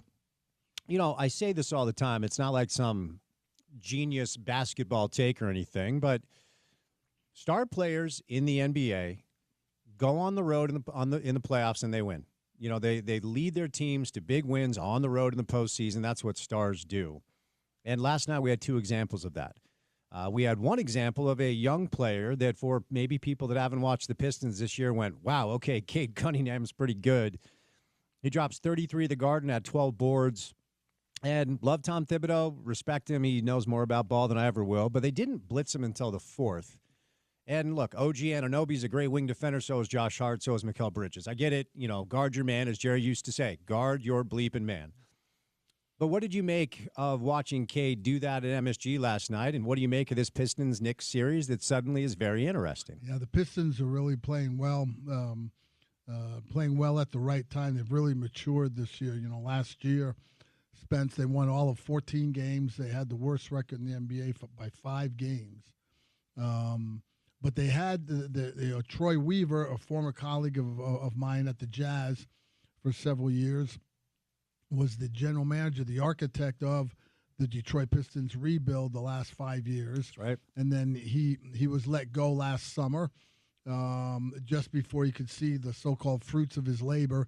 He laid the foundation with a lot of the guys, including drafting Cade Cunningham. They got a bad break last year, which the Jazz are hoping doesn't repeat itself this year in the draft lottery, where Detroit had really earned, and I say earned because they were just playing. They just weren't any good last year. Had a lot of young guys. Cunningham was out a lot of last year with injury, and they ended up with the worst record, and they should have had the first pick in the draft, but because the way the lottery went, they ended up with the 5th pick, and that could have set them back some. But they retooled. The owner decided to change things up in the front office, brought in Trajan Langdon, who brought in Dennis Lindsey, and those 2 guys are heading up basketball operations along with George David, who's been a mainstay with the Pistons for a long time in the front office. And those guys have added some guys the last summer, most noticeably Tobias Harris. They brought in Malik Beasley. And those guys have really helped that core gel. They had a winning record this year. They even went through the play and didn't even have to get in the play-in. Got in as the 6th seed, and now they're showing that they're not afraid. And again, they're playing with house money, really, Spence. And there's a difference in that from a mentality and approach standpoint. Detroit a year ago had the worst record in the league. Right now, they're sitting here in the first-round series having split 2 games at Madison Square Garden, a very difficult place to play in the playoffs, and now they're going home to play 2 games at home in downtown Detroit at Little Caesars Arena, where it's going to be a madhouse, I guarantee you.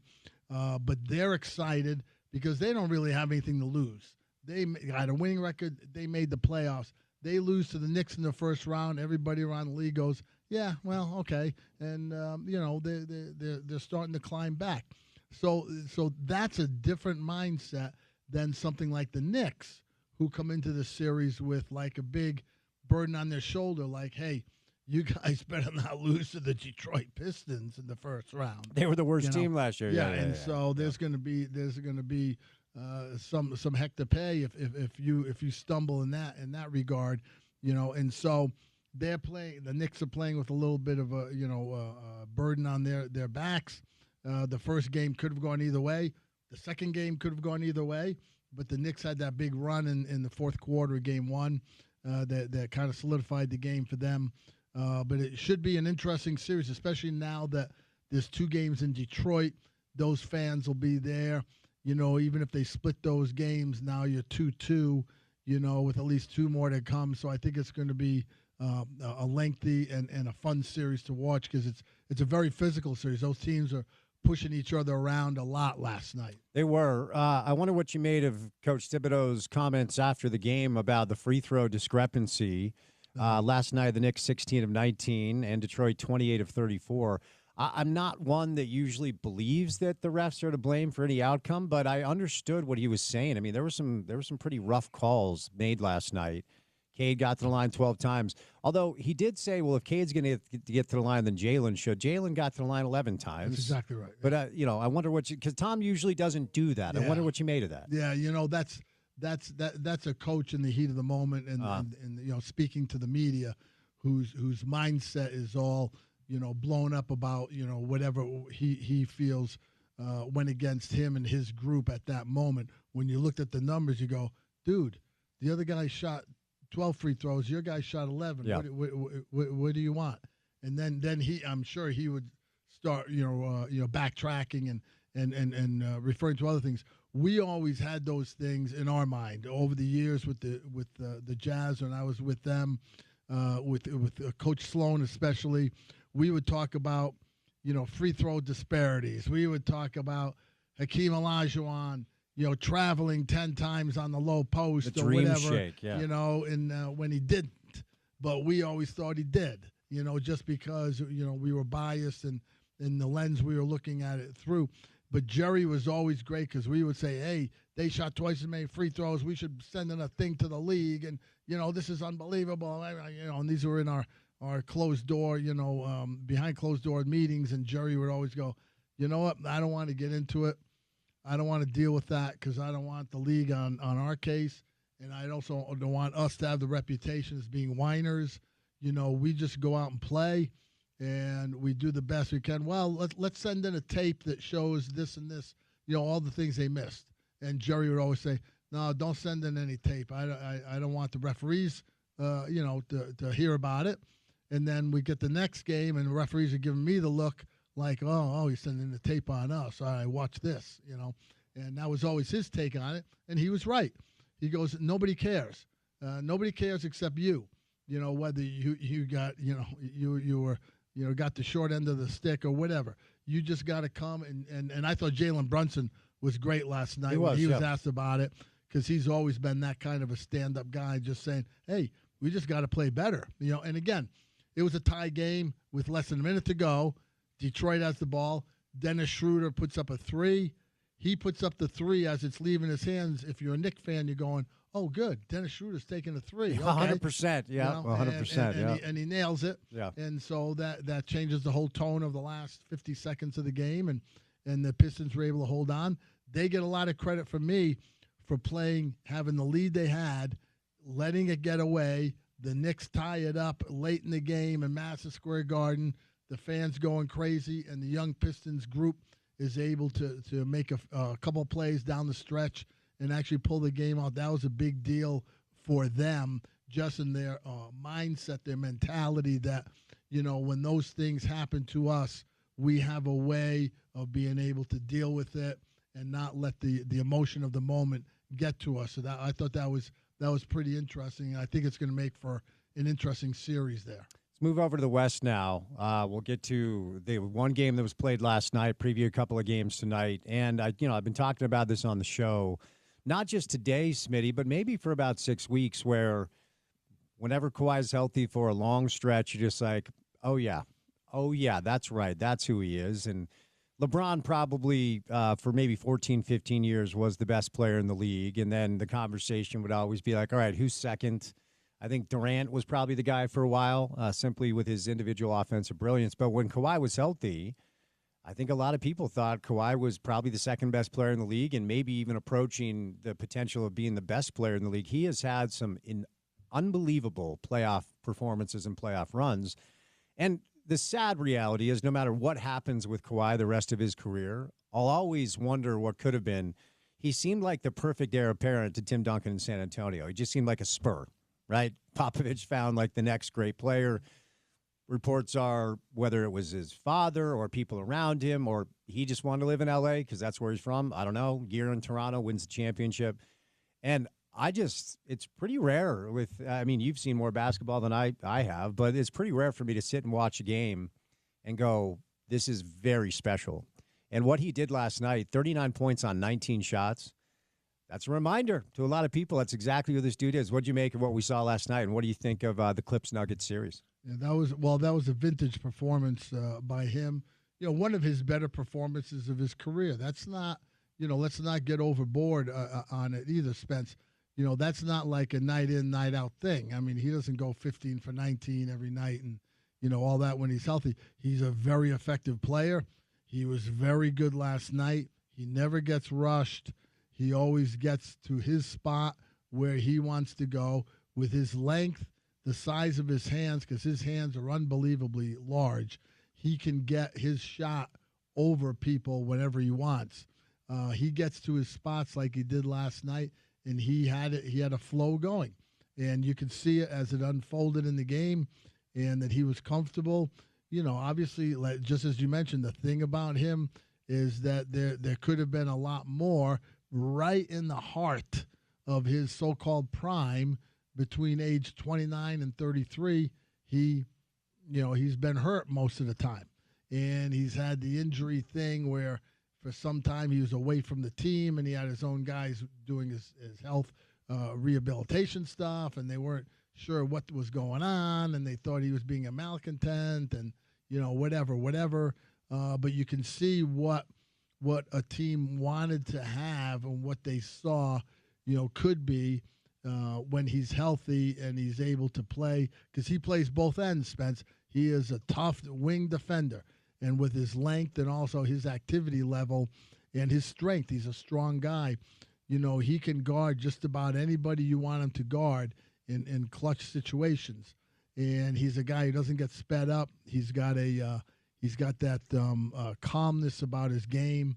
And now he's with Harden. The Clips have had a great run at the end of the season. They went 18-3 the last 21 games. He was playing not all of that, but some of that to get in a rhythm.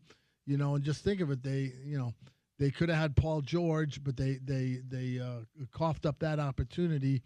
When Paul George wanted more money and they didn't want to do it, which was surprising because Steve Ballmer, the owner of the Clippers and one of the 10 richest guys in the world, surprised he didn't just say, yeah, okay, whatever. We gotta run this thing to the end and see what happens. And they let Paul George get away to Philadelphia, and so they're down a man in that regard in terms of their long-range planning. But Kawhi Leonard showed you last night how he can affect a game when he's healthy and when he's in a groove and he's not worried about his knee and he's not worried about, he doesn't have to deal with the injury stuff, and he's just playing his game, but it also helps Spence because he gets some of that burden is lifted off him because he's got another guy with him, James Harden, who can go get shots and can make shots at any time also.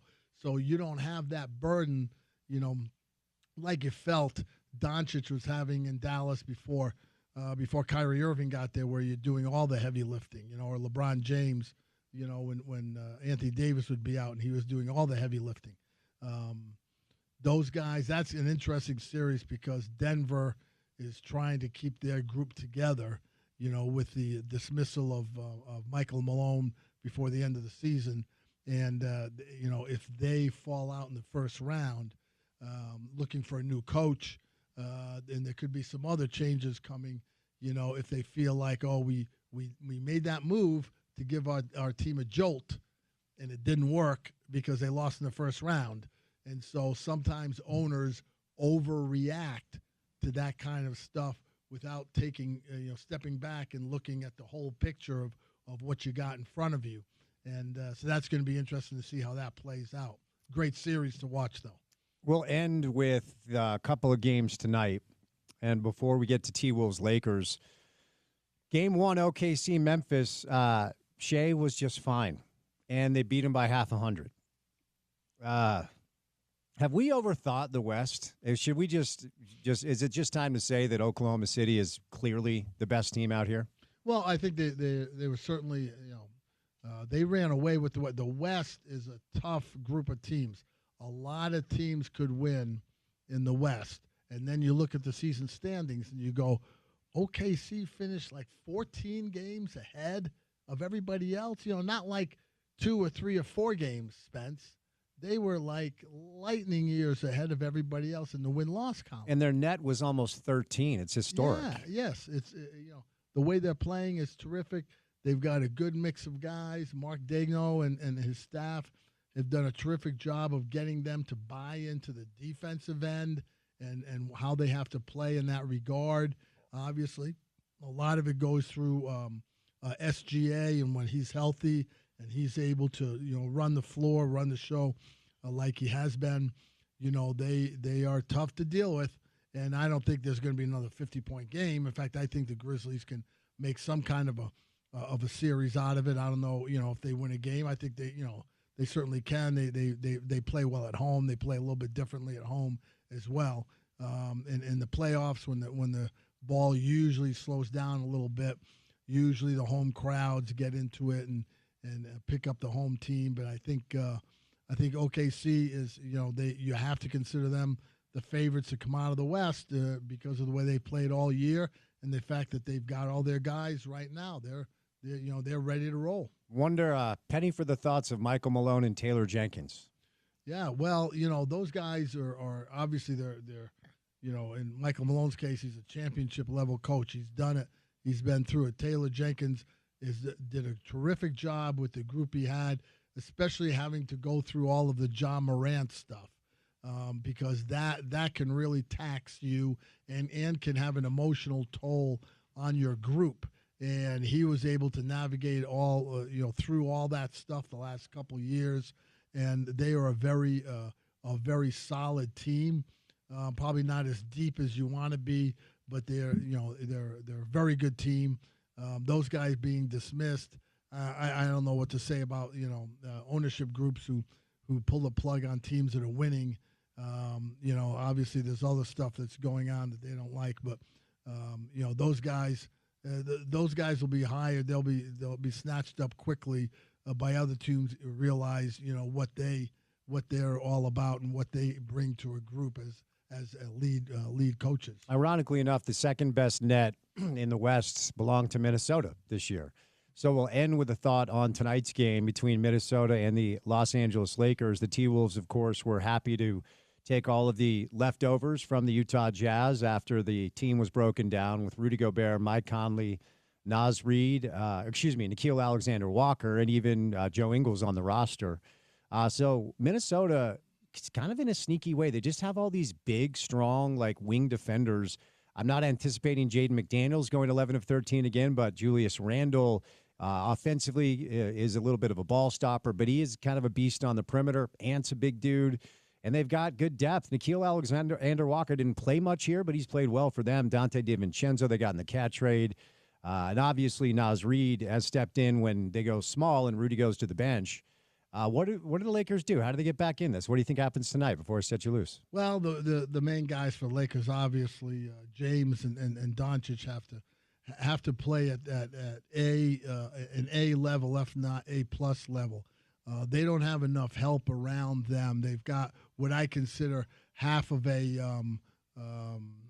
guy in Austin Reeves when you're talking about playoff ability and ability to affect games. But Minnesota, look, they did this last year to Phoenix when they went on the road and won, and they swept the Phoenix Suns in the first round.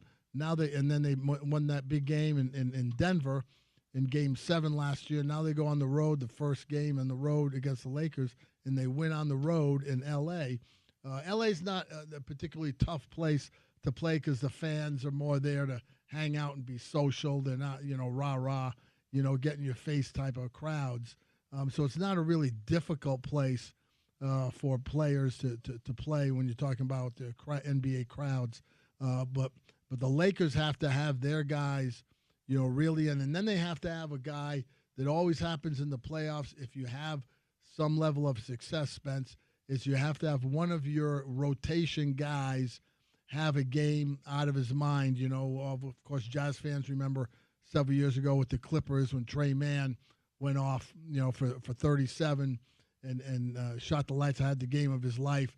The Lakers have to have, whether it's a Rui Hachimura or one of the guys at Vanderbilt, or somebody has to come in the rotation and do something that they usually don't do. Have a performance, that sticks out like a sore thumb. And they have to have something like that to help those two main guys. Otherwise, the Timberwolves, as long as they stay healthy and their guys are playing in the realm that they're playing, they are going to be a tough out. Smitty, great stuff as always. Pleased to announce that you'll be with us for our draft night coverage along with Coach Gordy Chiesa. So that'll be exciting. That's going to be fun. Yeah, we'll have a good time. Yeah, Gordy will be prepared. He'll be ready to go, and we'll be going at it back and forth. That'll be a fun time. Yes, sir. Great to see you. Enjoy the golf this weekend, Thanks, all man. right? The great Richard Smith. Before we catch a break, don't forget RSL President John Kimball. I'm told we'll break some news on the show. Coming up on the other side, but we bring in Ryan from the Dish Professionals, where if you dial 801-424-DISH, you simply can save a lot of money on a lot of things, which is great. What's going on, Ryan? Spence, thanks so much. As always, this is a great opportunity. Another customer today that we were able to get set up, switch from their previous provider. Guys, and we're not talking just a few dollars. We're talking $175 a month, and you're getting the biggest DVR. Price guaranteed is not going to change for 2 years. We'll throw in movie channels, dinner at JCW's. And, guys, I'll tell you this pre-qual mailer that was sent out by Dish, lots of you got that and probably didn't see it because it was junk mail. But we've got a great tool. We are able to pluck those out and be able to attach them to your account.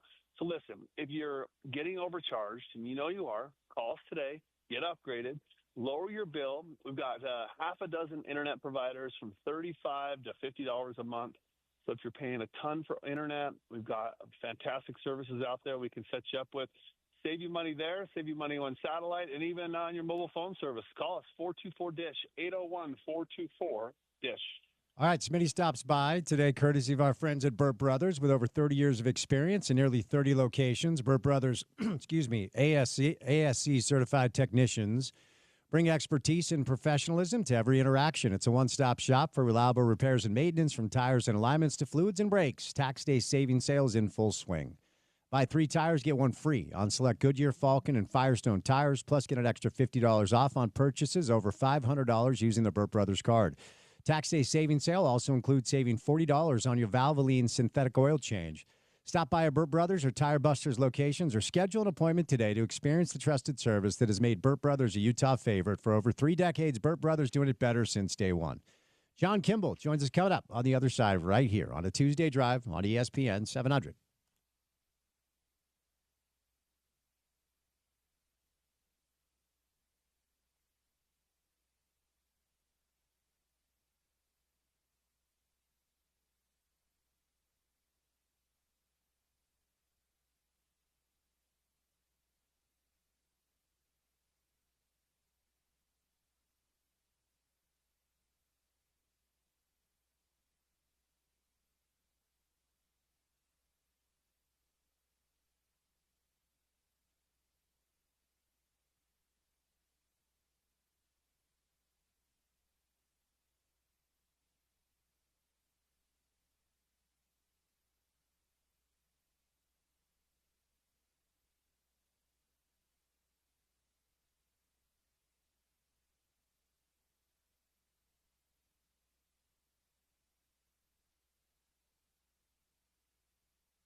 All right, we'll get back to some of the breaking news of the day today, namely in college football, where the University of Utah are losing a wide receiver, namely the player that they thought would be wide receiver one.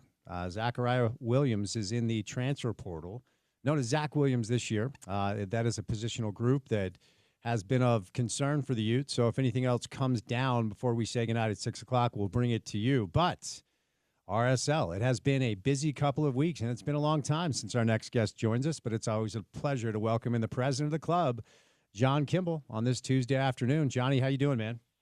I'm great, Spence. How are you? I'm well. I appreciate the time. I believe, John, you have some breaking news regarding the Diego Luna red card you'd like to share with our audience.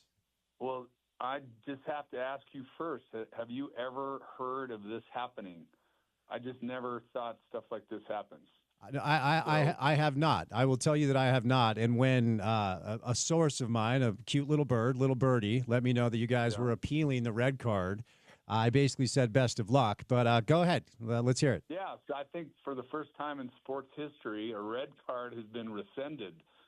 And they admitted that it was an error and a mistake, and they didn't even give him a yellow. And so he'll be playing for us on Saturday against San Diego. So, again, I just never thought something like that ever happened in sports, so I am still sitting in shock a little bit. Yeah, and I'm surprised. I'm completely surprised as well, because typically a league will protect their officials at all costs. And I've always wondered why officials aren't held to the same standard as players or coaches when they miss a call or they make a mistake. They should be subject to the same sort of punishment. And so this is unprecedented that you guys were able to get this done. Can you walk us through the process, Johnny? How'd this all go down? Yeah, I mean, I think the league provides an opportunity for you to put in a petition, which Kurt did obviously that night. And they review, obviously, the play extensively. And I think to all of our shock, got in touch with us, I think it was today, just earlier today, that they had rescinded the red card. And it's a process that I think, to your point, it rarely happens, and you wonder about the accountability. But I think it's fantastic that there is a process in place that allows the right thing to happen, and the right thing happened, because that was not a red card. So we're very excited about having one of our best players being able to play in San Diego, and more importantly, that the right thing happened. Well, and quite frankly, John, it was extremely obvious that, and look, to be fair, initially, and I'm just watching on television here, when you saw Diego standing over the player, initially in real time, you're thinking, okay, did he make some contact? Is he mocking the player? Is he rubbing the contact in? And then you see the replay and you realize just how egregious it was. But the thing, Johnny, is that they go to VAR and they review it and they still hold the decision. Like the whole review process needs to be completely, I think, upended from MLS if this is what we're getting, because you get the delay for the review, and the only reason the delay is worth it if the review comes back correct, and they still didn't get it right after they looked at it. Yeah, well, and I can't speak to who ultimately made that decision on the field, but I'm just happy that they changed their minds. But to your point, that cost us the game. I mean, literally, and we still were very dominant and had possession of the ball for pretty much the rest of the game, but it's frustrating, obviously, to be in that position and arguably change the outcome of the game. We had another game where there was another issue, and same thing. It potentially has cost us 6 points, which, if we're going to have these things for us to use, let's use it correctly. But I compliment the league and what they did, and we're just excited to have him be able to play for us on Saturday. One more thing here, then we'll move on, because there's a lot to talk about today. But it's not just in a vacuum one call against Toronto. It was the PK against Nashville. It was the lack of red card against the Nashville player that elbowed, I think it was Catranis, in the face. You had a PK against Dallas that was clearly the wrong call, a red card against Piol at home. And Alex Catranis decided after the game against Toronto, and we don't see this very much, but Alex, I don't know if you told Trey or whatever, like I am talking to the media today, but it's clear that that locker room has had enough with these missed calls. And look, I am not one, John, to blame lack of results on officials because ultimately it does reek of excuses. But there have been 4 calls blatantly that have gone against you to change the course of the game that has cost you, I think, more than 6 points, quite frankly. Does it feel like the locker room is reaching a boiling point with all these missed calls? Yeah, again, the officiating role is a difficult one, and I, we have to support our refs, and we want them to do the very best that they can. And I think with all of the technology now that's in place, it can and should make their jobs easier. But yeah, I mean, it's extremely frustrating. And what I would say is I want to be playing games that, a couple calls like that aren't going to completely affect the game. We need to do better on the field, and we will do better on the field. This is a very, very good team, and Kurt Schmidt and his team are working very hard to get the key pieces that we need to be successful. And I just encourage us to just, let's be in a position where the refs can't take or make a mistake and take games away from us. So in the spirit of Kurt and his work in the front office looking to add some talent, we'll move over now to the reports that you guys have agreed in principle with Robert Bozanic, a striker that's been in Portugal. I don't know much about him. I'm not going to tell you, John, that I've been smashing Portuguese soccer tape. But can you shed any light on this acquisition and the time frame to get him on the ground and ready to roll? Unfortunately, Spence, I can't just yet. But it's exciting work that they're doing, and we've got some really good talent that's going to be coming in that I believe is going to make a difference to the club. But we're just not prepared yet to share all the information just yet.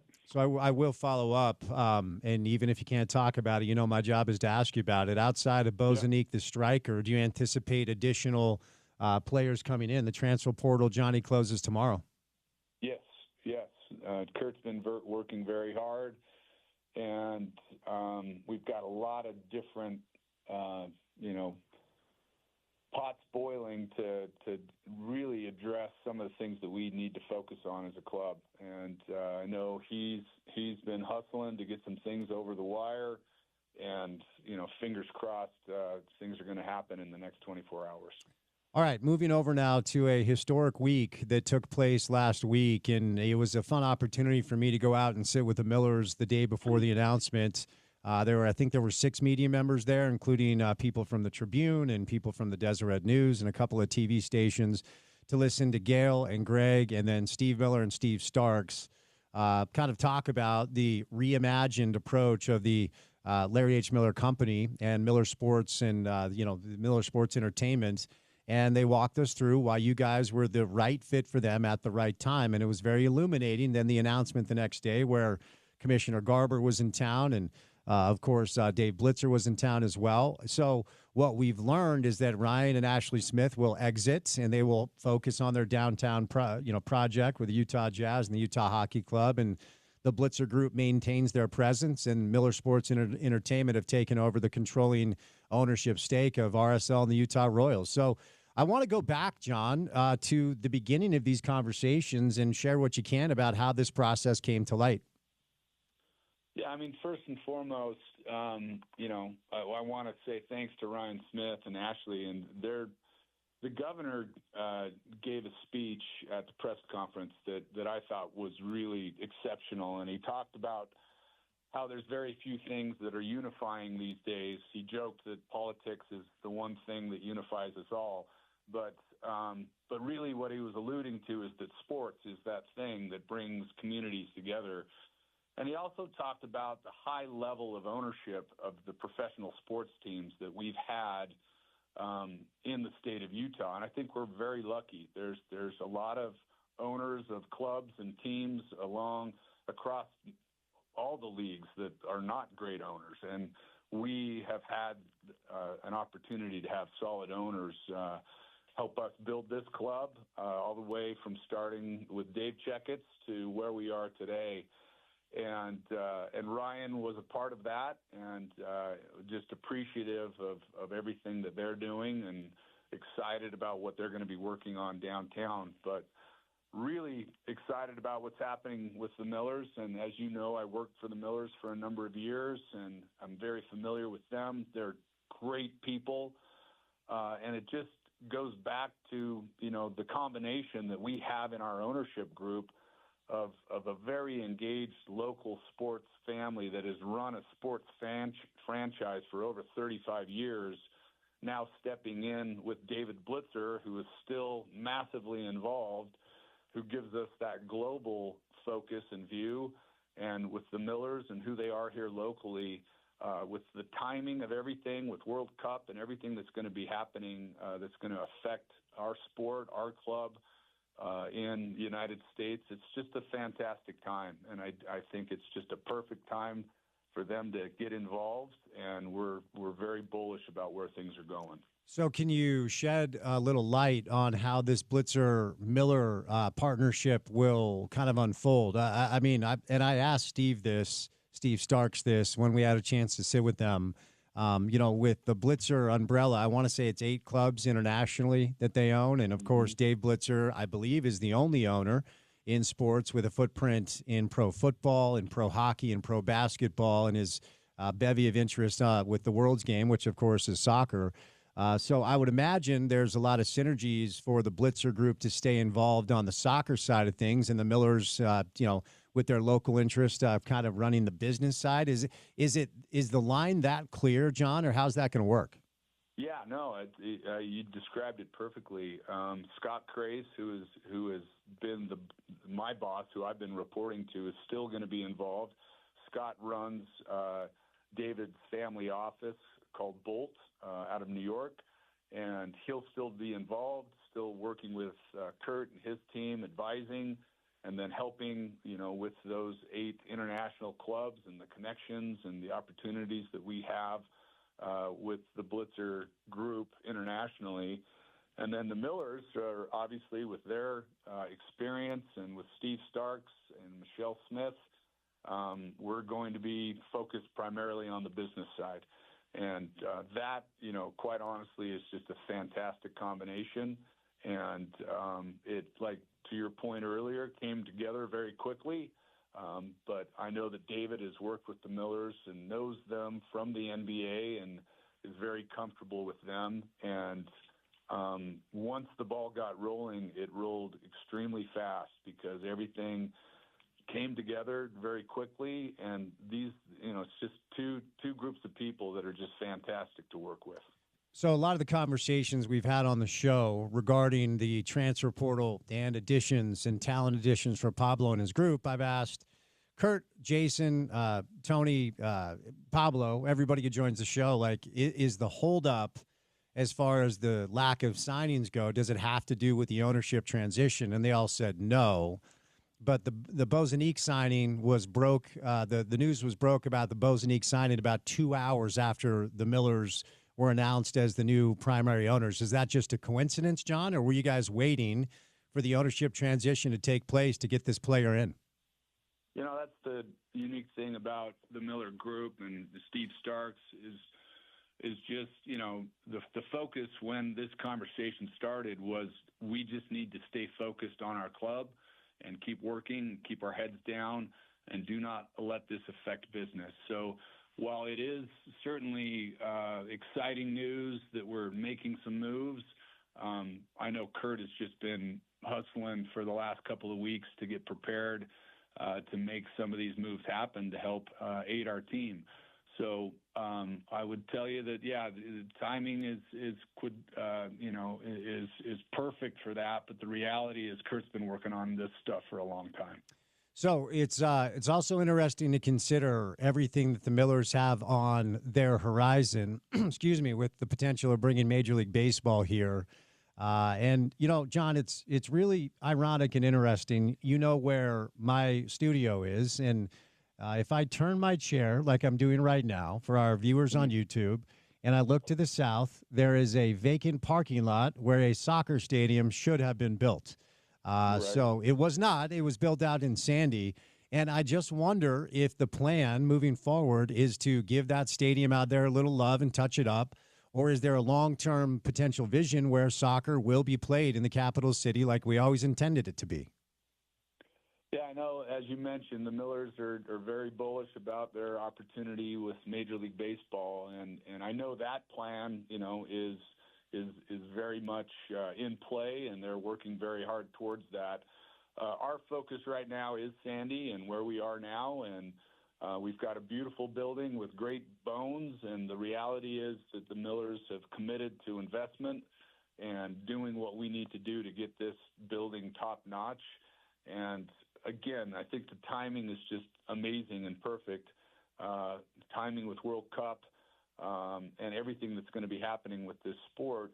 But not to mention that the Millers are literally across the street from where we are. Their home base, their headquarters, their building is here across the street from us. So I think there's some fantastic investment opportunities that are going to be happening here with our building. And I think they're very bullish about what they're doing in real estate downtown. And, who knows what's going to be coming in the future. Wanted to ask you this because I think it's interesting to consider your role in the ecosystem of the club from day one, because now you've seen 4 ownership groups, sign on board to be stewards of Real Salt Lake, which is now 20 plus years in the making, which is wild to consider. I mean, I'll never forget that day where we announced up at Rice-Eccles Stadium and and we blink, Johnny, and we're older, and it's 20 plus years later. I think it was Tony Beltran, who wrote the RSL Way initiative during the ownership transition from Deloy over to the Blitzer Group. And, I've read it a couple times, and, Tony is a very articulate, well-thought young man, certainly, and I think he has a bright future with the club or elsewhere, whatever he wants to do. How would you articulate the RSL Way and how it continues to evolve and change, regardless of who the stewards are, regardless of who the owners are? As somebody who's been through all these transitions, what is the RSL Way? How does it maintain? Yeah, again, speaking to the owners, starting with Dave, we've had owners that along the way have developed this club and added and left us better than we were before. And we've got one of the most amazing training facilities in the country. And I just think about all the iterations and all the different groups that we've gone through and the contributions that they've done and given to this community. And I would say now we're on solid ground, and the RSL Way is focused on community. It's focused on industry. It's focused on harmony. It's focused on the pillars that have made this club great. And, those ideals have never really changed. And Tony crafted that manifesto because he believed so much in this club. And when I read it, I just said, this is it. This is what it's always been. This is the foundation that Dave Checketts built for us to begin with, and this is where we are today. We just need to stay laser focused to these principles. And now with the Millers coming in and knowing how their main focus is to enrich lives, it's just creating, more cement for the foundation that's already been built. Last thing, John, I'll set you loose on this. I've heard a lot of people, the reality of where Major League Soccer has evolved to is there is a arms race of spending that really mandates that you need deep pockets in order to acquire talent. I mean, even some of the bit pieces on some of the other teams with owners that have written big checks are $4 or $5 million players just for roster players, let alone superstars that are, fetching price tags of 10, 12, 13, 14 million dollars. And I'm not even talking about the Messis of the world. I'm talking about some of the other teams that have brought in, high-priced talent from overseas. And the fact of the matter is, you guys did get rid of a lot of talent, and we don't have to relitigate the Chicho stuff. And I understand why you moved off of Andres. That was proof of concept. And Matt Crooks wanted to move on. We could talk about each of them, but you did move on from a lot of pieces, and you did sell some pieces for a premium. And I've heard a lot of people say, well, when the Millers ran the Jazz, they didn't go into luxury tax for the roster. It's a false equivalency because luxury tax in pro basketball is like $190 million. You don't have to spend that in MLS. But do you have assurances that the money that needs to be spent on talent will be spent on talent so you guys can at least keep up with your peers in Major League Soccer? Yeah, I mean, I think, and Spencer, you know this, the philosophy here is that we're truly about building talent here and growing that talent. And that is a primary focus with the investment that we've made with the academy. So we're not going to be that club that's going to go out and spend 14, 20 million on a certain individual necessarily. We're going to do it intelligently. I was on a call earlier today, and we were talking with the head coach and with the general manager, and Steve Starks was on the call. And one of the questions that Steve asked was, does this player fit in our locker room? Is this person a good person? Is this person the type of person we want on our team? There's other teams that don't care about those things. They'll pay whatever they got to pay, bring in whoever they got to bring in, don't care about the culture of the locker room, and think that that's going to create wins.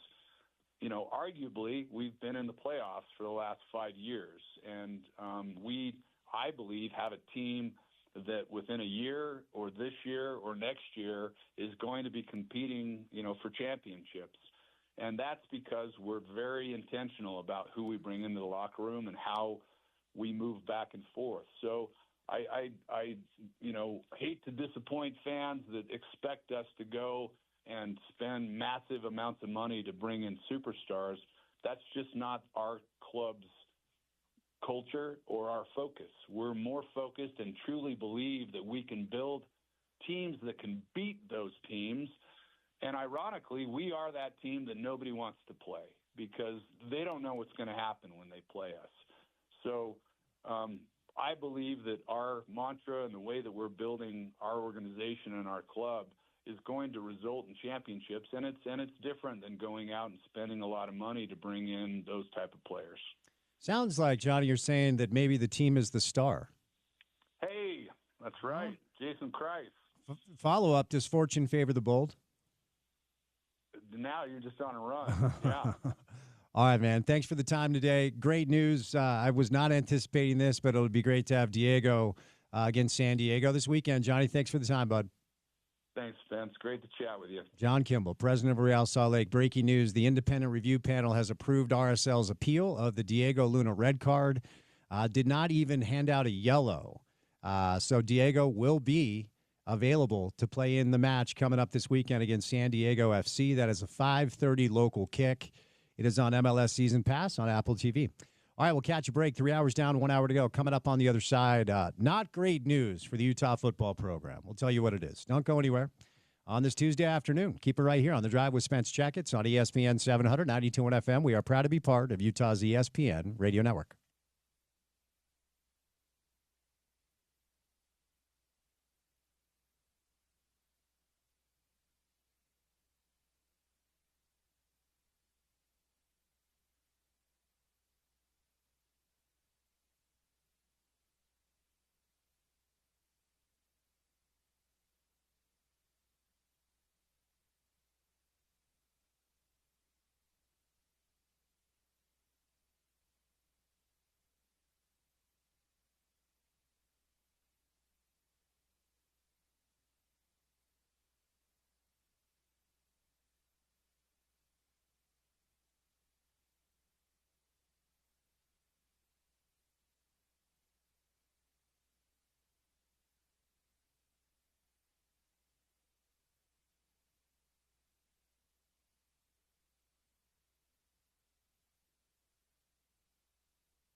All right, let's get it. Drive at 5 time, Tuesday afternoon style. It is a lovely, beautiful day outside on this April Tuesday. And as it is every single day, it's good to have you along for the ride. Unexpected busy show. A lot going on. The 5 o'clock hour of the program tonight is brought to you by Cortland Roofing. Cortland Roofing is your go-to for all of your re-roofing, roof repairs, and roof maintenance needs. Free insurance analysis, free estimates, senior discounts. They've got a great deal going on right now that they're offering free rain gutters with a roof replacement. You will literally save thousands of dollars with this deal. So if you need roofing repairs done now, you definitely should give them a call or go online. But if you anticipate needing some roof issues taken care of before the weather gets super warm, just get on the schedule and lock in the free rain gutters along with a roof repair, roof replacement, where you'll save thousands of dollars. Their website is cortlandroofing.com. New client on the show. Really grateful to have them aboard, our good friends at Cortland Roofing. We're going to bring in Tony Jones coming up in a bit. Tony covers the Utah Jazz when the Jazz are trying. And right now he's covering the Denver Nuggets. Does some draft stuff, too. Got some NBA playoff basketball tonight. One game is underway. Indiana's already up 10-2 on Milwaukee. Dame Lillard, Weber State product and NBA star, is back in the lineup tonight after recovering from the blood clot issues he's had. So we'll see how much gas Dame has in the tank. Later on tonight, it's going to be the Grizzlies and the Thunder. That's about 20 minutes from right now. And then the late game on Turner will be the T-Wolves and the Lakers. OKC just rolled by Memphis game one. Despite an average game from SGA, they won by 51 to be exact.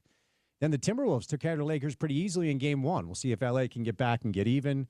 In NBA history, when you go up 2-0, you win a best-of-7 series 93% of the time. Now, a little programming note. Coming up on this radio station after we say goodnight at 6, a little Stanley Cup playoff action, Florida versus Tampa Bay. Then over on the Fan, you can hear OKC Memphis. So a busy night in both the NBA and the NHL. We've got New Jersey and Carolina playing right now, Eastern Conference first round. Carolina leads that series 1-0. The game is tied at 1 goal apiece. As I continue to say, if you're new to hockey, because hockey is new to us here in Salt Lake City, Stanley Cup playoffs are so fun. It is physical. It is intense. And the overtime stuff, we saw a couple overtime games last night. There's not a lot like it in all the pro sports, quite frankly. So some good NBA playoff action tonight, some good NHL playoff action tonight. A couple of pieces of breaking news that came down earlier today. Unfortunately for the University of Utah, as we talked about, we talked about it on Friday of last week, and then throughout the course of the start of this week. The typical kind of routine, the typical kind of schedule, the way it's unfolded in college football ever since the transfer portal became something that we all had to get accustomed to, and certainly college coaches and administrators had to embrace whether they like it or not. The way it's kind of unfolded is that spring football ends for teams, and then players understand their place on the roster, and then they decide whether or not they want to stay. So for BYU, after they wrapped up spring football, it was announced that Harrison Taggart, and starting linebacker for them last year, who played really well for Jay Hill, has entered the transfer portal, as has Keelan Marion. I have not seen anything official about either of those two. If I missed it, I apologize, but I'm not really online very much. That's intentional. I saw a rumor that Keelan Marion was looking to go play at Texas, catch passes from Arch Manning. Not really sure about Harrison Taggart, who started his career out at the University of Oregon. So BYU football ends their spring portion of the calendar. A couple of really good players go to the transfer portal. And as I said on Friday, after the spring game for Utah on Saturday, the Forever 22 game up at Rice Eccles, beautiful afternoon up there, I was anticipating hearing some news about Utah football players transferring. The cycle came and went yesterday with zero news. Coach Witt, Morgan Scalley, Jason Beck, of course, conducting a lot of exit interviews after the spring session ends. The coaches are out on the recruiting trail. The players are asked to behave themselves and stay in shape and such. And after those interviews are conducted, then potentially we would hear some news. And unfortunately, we heard some news about 2 hours ago, just before 4 o'clock, actually, Mountain Time. For a positional group that is in need of both top-end talent and depth, Utah has lost the receiver that most people thought would be wide receiver one this year. Known as Zacharias Williams last year, he's going by Zach Williams this year. He has entered the transfer portal and catching a lot of people off guard. Now, last year, 10 appearances, only 10 catches, 101 yards. His best game was against UCF. But I can tell you, I was up there for the spring game on Saturday, and Zach had some really great catches. Devin put one right on him, and it was a really good catch in the end zone for a touchdown. And with a positional group that Coach Witt himself has talked about, potentially needing to add some top-end depth and some just overall depth, this is a big loss for the Utes. There's no other way around that. According to reports, Utah will welcome in a receiver named Jermichael Carter for a campus visit on Thursday. He is from McNeese State. I'm not going to pretend I know anything about him. Utah's already lost Sammy Hunter and Kwamari Shemwell to the transfer portal. Wyatt Becker entered as well as a quarterback, but none of those players thought to be really germane to success or lack thereof for Utah come fall. J.C. Hart, a cornerback, is on his way, an Auburn transfer, so an SEC transfer. And then Jalen, I believe it's Mosin, another cornerback on his way via the transfer portal. So the transfer portal in college football will close on Friday.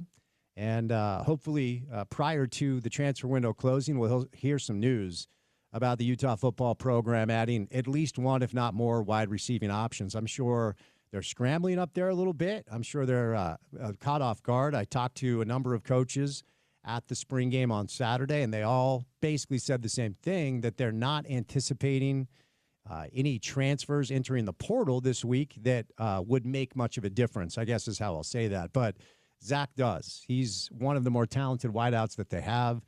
And this is the reality of the thing, man. The House versus the NCAA settlement is still inching closer and closer to being final. And once we have that, we'll have a little bit better of an idea as far as what the Mark Harlans of the world have to work with, the Kyle Whittinghams of the world have to work with, and how they're going to be able to traverse a complicated space when it comes to collegiate athletics and how to pay players and how to keep players on campus.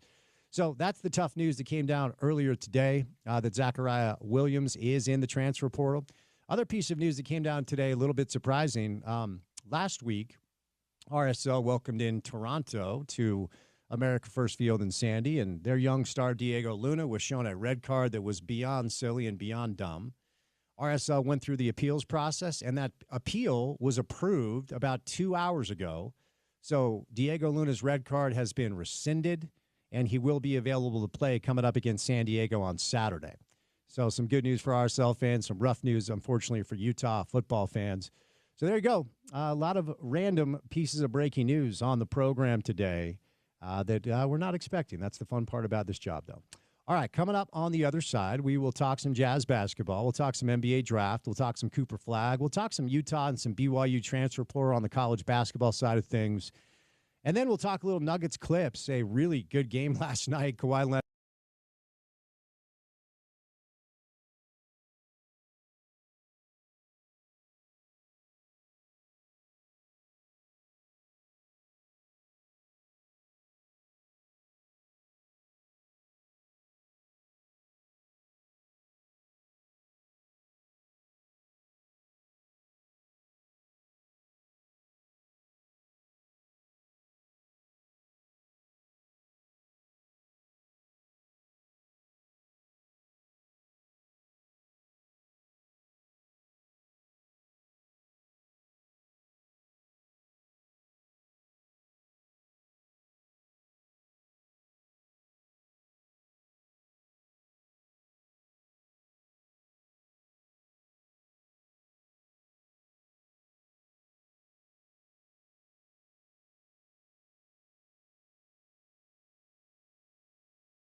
All right, wrapping up the program, final segment of the show for the day. We have a little Stanley Cup playoff action for you coming up next.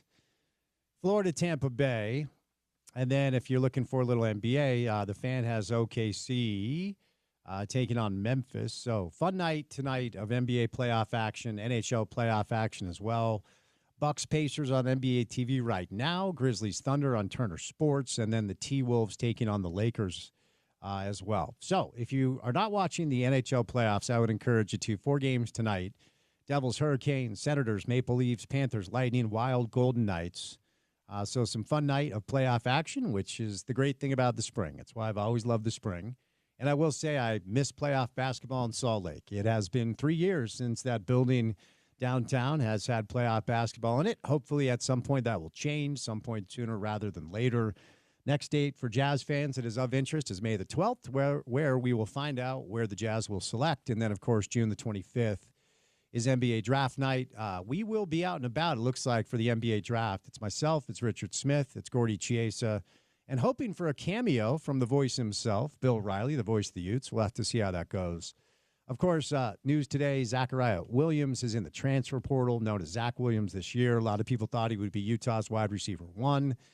So if any news comes down, we will bring it to you. And then the Diego Luna red card has been rescinded upon appeal, and Diego will be able to play for RSL this weekend against San Diego. You know, Porter, I don't have very many things in common with Shaq. No? But I have one. What's that? Did you see what happened last night on the dais for Inside the NBA on TNT? I missed it. So I often talk about one of the worst feelings, and it's different in radio and certainly different in live radio. Like all you podcasters out there, save it, man. When the light goes on, we are on air for 25, 30 minutes. You guys can hit pause. We get a taste of podcasting when we pre-record stuff. It's respectfully, it's easy. Oh, it is. Or less pressure, at least. Mad Dog talks about this all the time. Any live radio host can be a podcaster. Very few podcasters could actually do live radio. And one of the worst feelings is when I sit down and we come in a segment and Porter brings us in, and I look up at the clock and I realize that I badly have to go to the bathroom and will not be able to go to the bathroom for 25 minutes or so. And Shaq last night during a segment just got up and ran to the bathroom. He just got up and ran to the bathroom. And he was taking a lot of heat for it. But look, if you've ever done this job before, and if you realize that you have to sit where you're at for basically 20, 30 minutes, and that feeling hits, you want to run out of the room as soon as you possibly can. So I have one thing in common with Shaq. Well, and also, what is he taking heat for? Like, be a professional. Do your job. You're on TV. Okay, we're talking about sports here. That's always my answer when people talk about that, is that, like, at the end of the day, Shaq was talking about a basketball game on television. Two things that don't matter. So if he had to go to the bathroom at a certain time, go ahead. I'm not gonna make a big deal. I thought it was funny because I think people were confused, and I knew exactly what was going on, like right away, because you could see the look on his face. He was, clenching. Yeah. I'll just leave it there. Yeah, hey, and sometimes you literally can't hold it. You got to go. You got to go. Also, we have solved the case of the missing headphones. You gonna fight the guy who took them? He has a belt and $1 million. You gonna fight him? I would need a bat, and Sean's back would need to be turned. No, Sean grabbed the headphones. Maybe? Yeah, Sean grabbed the headphones. And mostly I'm just grateful that I wasn't losing my mind, because I'm telling you, these are large headphones in a case. I took them out. I set them on the desk. And when I went out to get my water, because I just hydrate all show, it's how you keep the energy up for 4 hours, I was baffled as to where they went. So Sean has them. He will bring them back tomorrow. I'm not losing my mind entirely. Good. You know what happens when you steal anything in this building? You're going to get a long email chain, pointed fingers, so we got to get that back. Are we still not allowed to wear cologne or perfume around here? I hope so. That's actually one that I totally agree with when it comes to office space. All right. Who are you trying to impress? He's trying to give me a headache? Do you have sensitivities to scents? I wouldn't say sensitivities, but people take, I will say, liberties with that freedom and that privilege. Okay, fair enough. The people who use cologne and use perfume, they go extra with it, usually. I come in after the gym or yoga. I'm actually more sensitive that I smell worse as opposed to people that are using cologne. That's fair. That's fair. I think that it goes the same way. No like heavy colognes or perfumes, but also, maybe not like a gym locker room. And unfortunately, that's the vibe I bring more often than not. Last thing, young man, how are you celebrating Earth Day? I'm going to get outside when we leave here. I already got outside earlier, got grounded. Okay. Oh, really? No shoes, no socks? Grass? Even a little water on the feet. I put my feet in the creek. That's kind of gross, man. Really? Yeah, like pictures of people will send out pictures of their feet grounding in like dirt and grass, and I don't like it. Feet are weird, man. I'm sorry. I'm barefoot in nature a lot. So. Okay. Well, I just wanted to make sure, as our resident kind of hippie Earth guy, that you're celebrating Earth Day. I'll go look at some birds and let you know what kind I see. All right. There you go. All right. Little NHL Stanley Cup hockey coming up on the other side. Should be a fun night. Porter, what comes our way on a Wednesday edition of The Drive? We'll react to that NHL Stanley Cup hockey with Neil Smith, the weekly NHL wraparound. An hour in studio with Chris Kamrani. Since you're out and about on a Friday, he's going to hop in studio with us tomorrow. We're going to chat with Patrick Manning of Black Desert Resort. Of course, they are hosting the LPGA next event. And then we're talking some NFL draft. I'm hoping for one Mike Yam tomorrow as well, but probably NFL draft in that direction regardless. I will promise to be nice to Patrick Manning tomorrow. Are you not going to? Were you not going to be nice to him? I can't get a tea time, dude. No, that's the guy you need to be nice to get a tea time. I know, but I have always been nice to him, and it hasn't helped so far. I tried to get a tea time at Black Desert for mid-May and late February, and it was already packed. Not happening. And we should be able to get tea times on the station. I think he is the guy to talk to, so we'll butter him up. We'll see what we can do. Maybe like late season in the fall. All right. Even though it's year round down there with the golf. Yeah. I just want a tea time, okay? You know what? Hashtag shrink the game. Will you please stop golfing? You're harshing my mellow. We'll say goodnight. Special thank you today to Tony Jones, to Tim McMahon, to Richard Smith, and to John Kimball. For any of the sound you may have missed from the show today, you can always head on to the website, which is ESPN700sports.com. Make sure to download our mobile app and keep us on the go. The mobile app is the ESPN 700 app, available in the App Store or the Google Play Store. Then finally, for what we do in our space every single afternoon for 4 hours, check out our podcast page. It's called The Drive with Spence Checketts. It's available wherever you get your shows. So wherever you get shows, search for us. Subscribe, rate, review, say nice things in the comments, and give us all the stars. It actually does help if you'll do that for us. He's Porter. I'm Spence saying goodnight. Enjoy your Tuesday evening. Enjoy some NHL, Stanley Cup hockey, and some NBA playoffs, too. We'll talk to you on a Wednesday Drive. And as always, you can find that right here on ESPN 700, 92.1 FM. We are proud to be part of Utah's ESPN Radio Network.